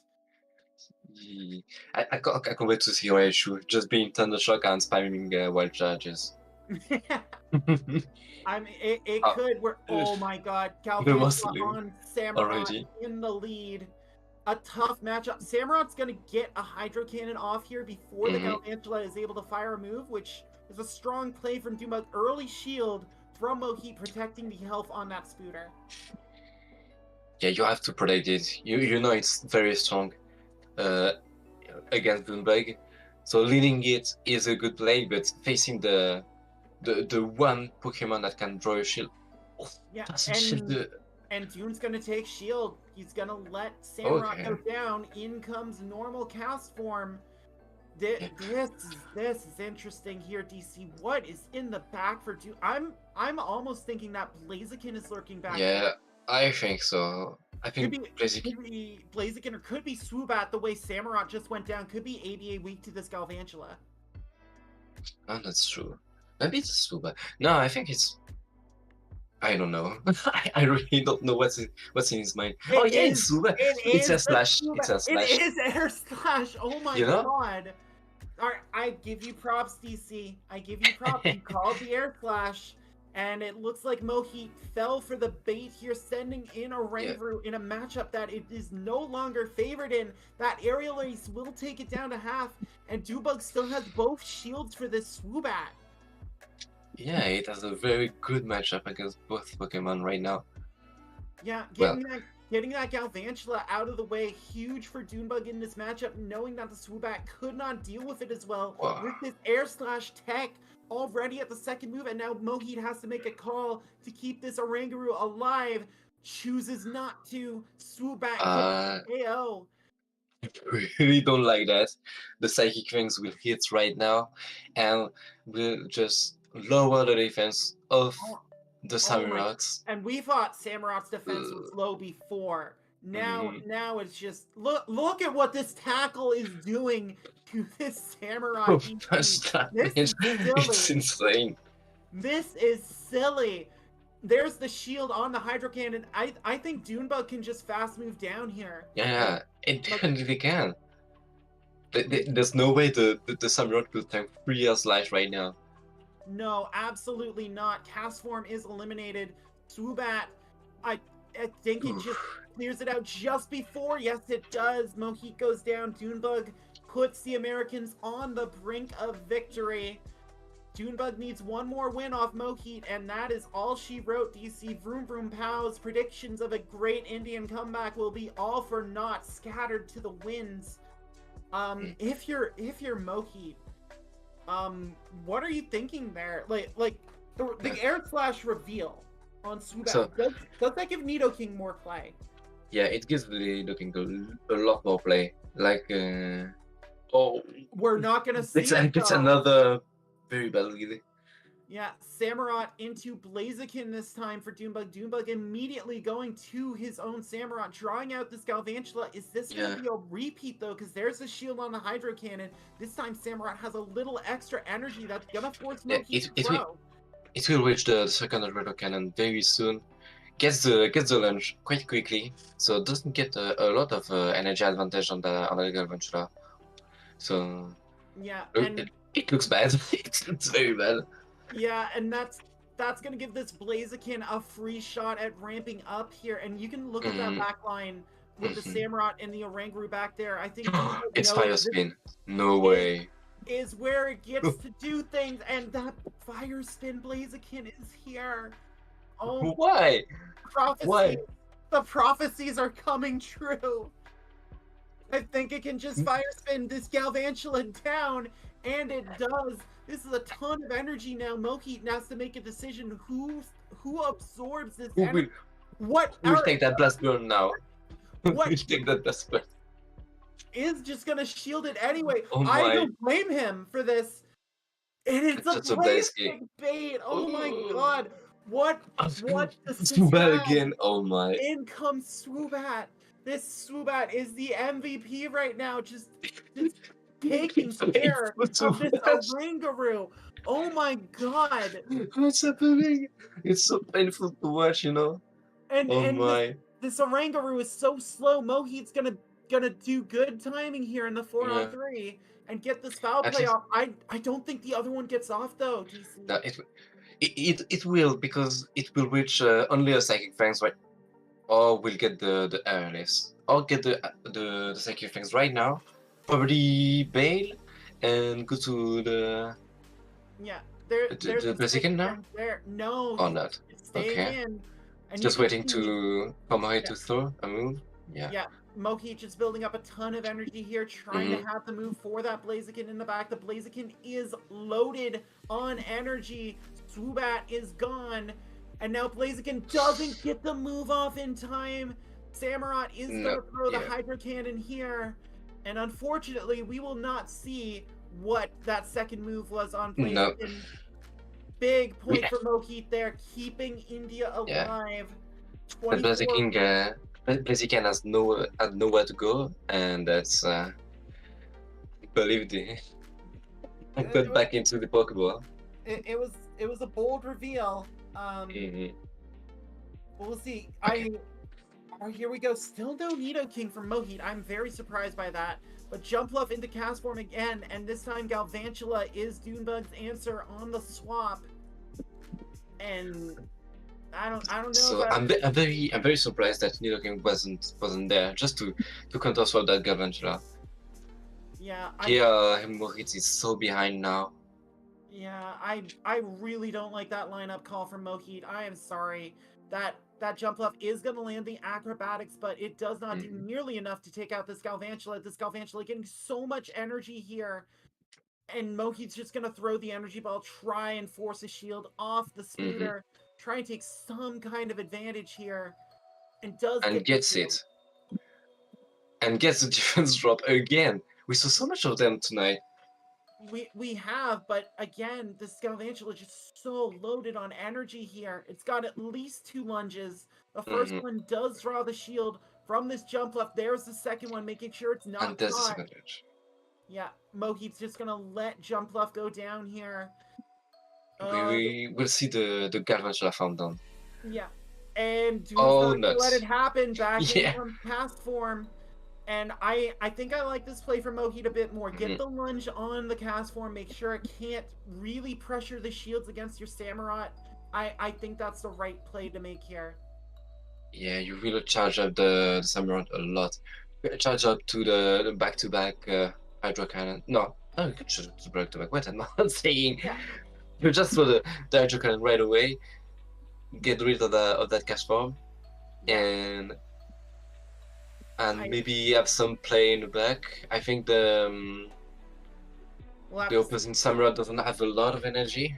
Well, let's see if Moheat's making the call that the swoop aspect. No, it's Raichu! Raichu is here! Raichu is in the building! Raichu is just pushing down this Samurott! What's happening? Oh my god! Samurott fires the Hydro Cannon, does get the shield from the Alolan Raichu. That's 4 volt switches, DC. This could be a double wildcard situation. Yeah. And Galvantula can't stop both of them. Do we see? It's great. Oh my god! And Raichu actually wins the charge move priority event against Galvantula. Oh my god, Dunebug out here just styling that wild charge. Almost wipes it out. And Galvantula gets the win in 3rd place for America. Oh my god. You doubted the surfing Raichu. And the surfing Raichu comes in clutch. Dunebug just does so every member of his team and almost one-shot that Galvantula with the wild charge. Oh my god. Wow. Yeah, so, and also we were having that conversation before about how, nothing beats Galvantula on CMP, right? Yeah, Raichu does. That is before I knew Alolan Raichu was going to enter the competition. Now, I do need to make a couple of apologies. This is the apology section of the show. So the first one is to Moheat, who I don't know how, but somehow a rogue S got into that name, and unfortunately, because it's like all baked into the same image, I couldn't change it. So my apologies to Moheat. The second apology is that just after, Dunebug played both of his matchups at the same time and then reported the scores at the same time. So I just grabbed whichever one of his matchups first. I didn't mind which one I put first. I found out after this went live that the next matchup against Beelzeboy was a 3-0 in India's favour. So if I had a bit more time, yeah, exactly, I would have loved to have played that and give a bit more hope, give a bit more, and tell the full story, because the matchup isn't quite as one-sided as what we're seeing now. I'm going to officially change that score to 16-25, so it's down into the single-digit margin as a result. And look, I think that they've been some amazing battles. No matter what the score were, they were top quality. You know what? That is what I've loved about Polkadot as a meta, and I think it's easily the second best meta that Silph has put out this season, ahead of Ember and Ionic. Obviously, just because of the variety we've been able to see. We've seen so many Pokemon come from off the radar to make an impact. Like Alolan Raichu and Nidoking, Giraffare, so many Pokemon have ways to win you matchups, and we've seen so many of them today. It's why I'm so thankful I've been able to be on these broadcasts for Polkadot, because this has just been fun.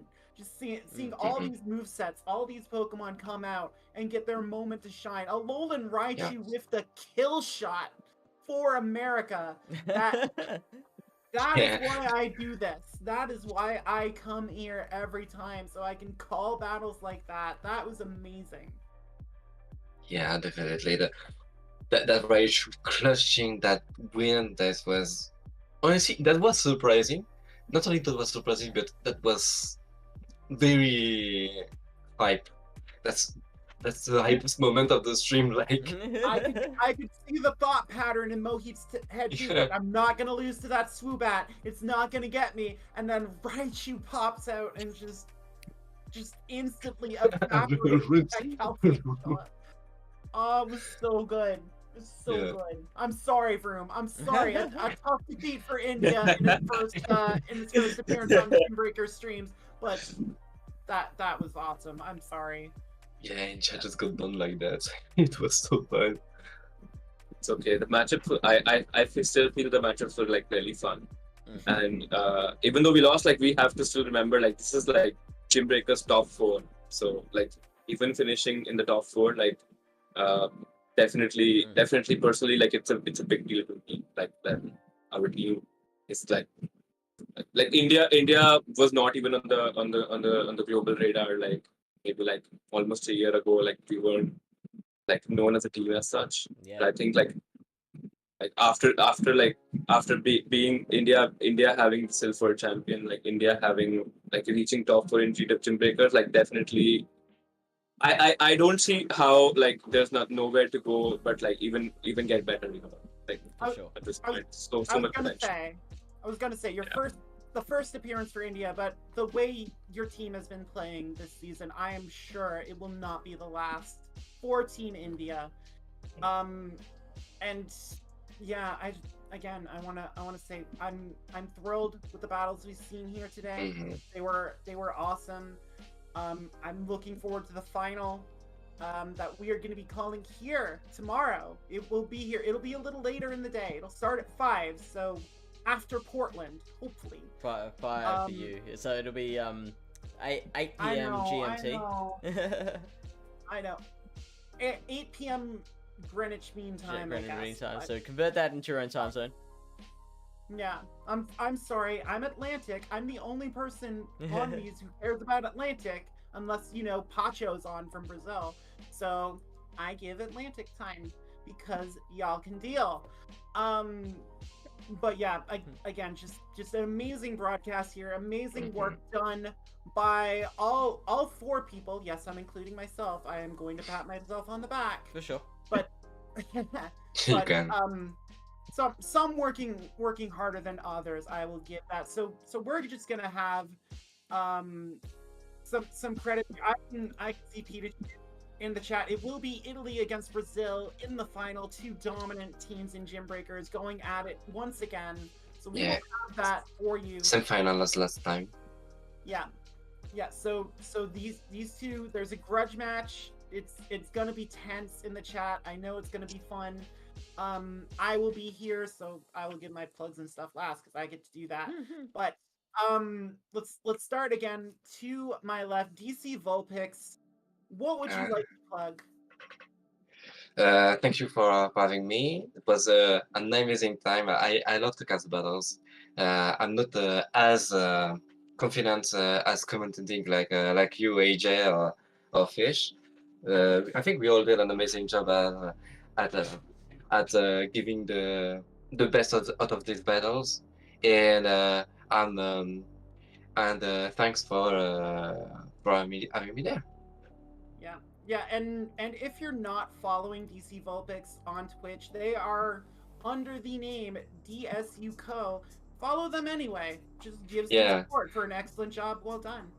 Yeah, just follow me on Twitter. That's the best way to follow me, probably.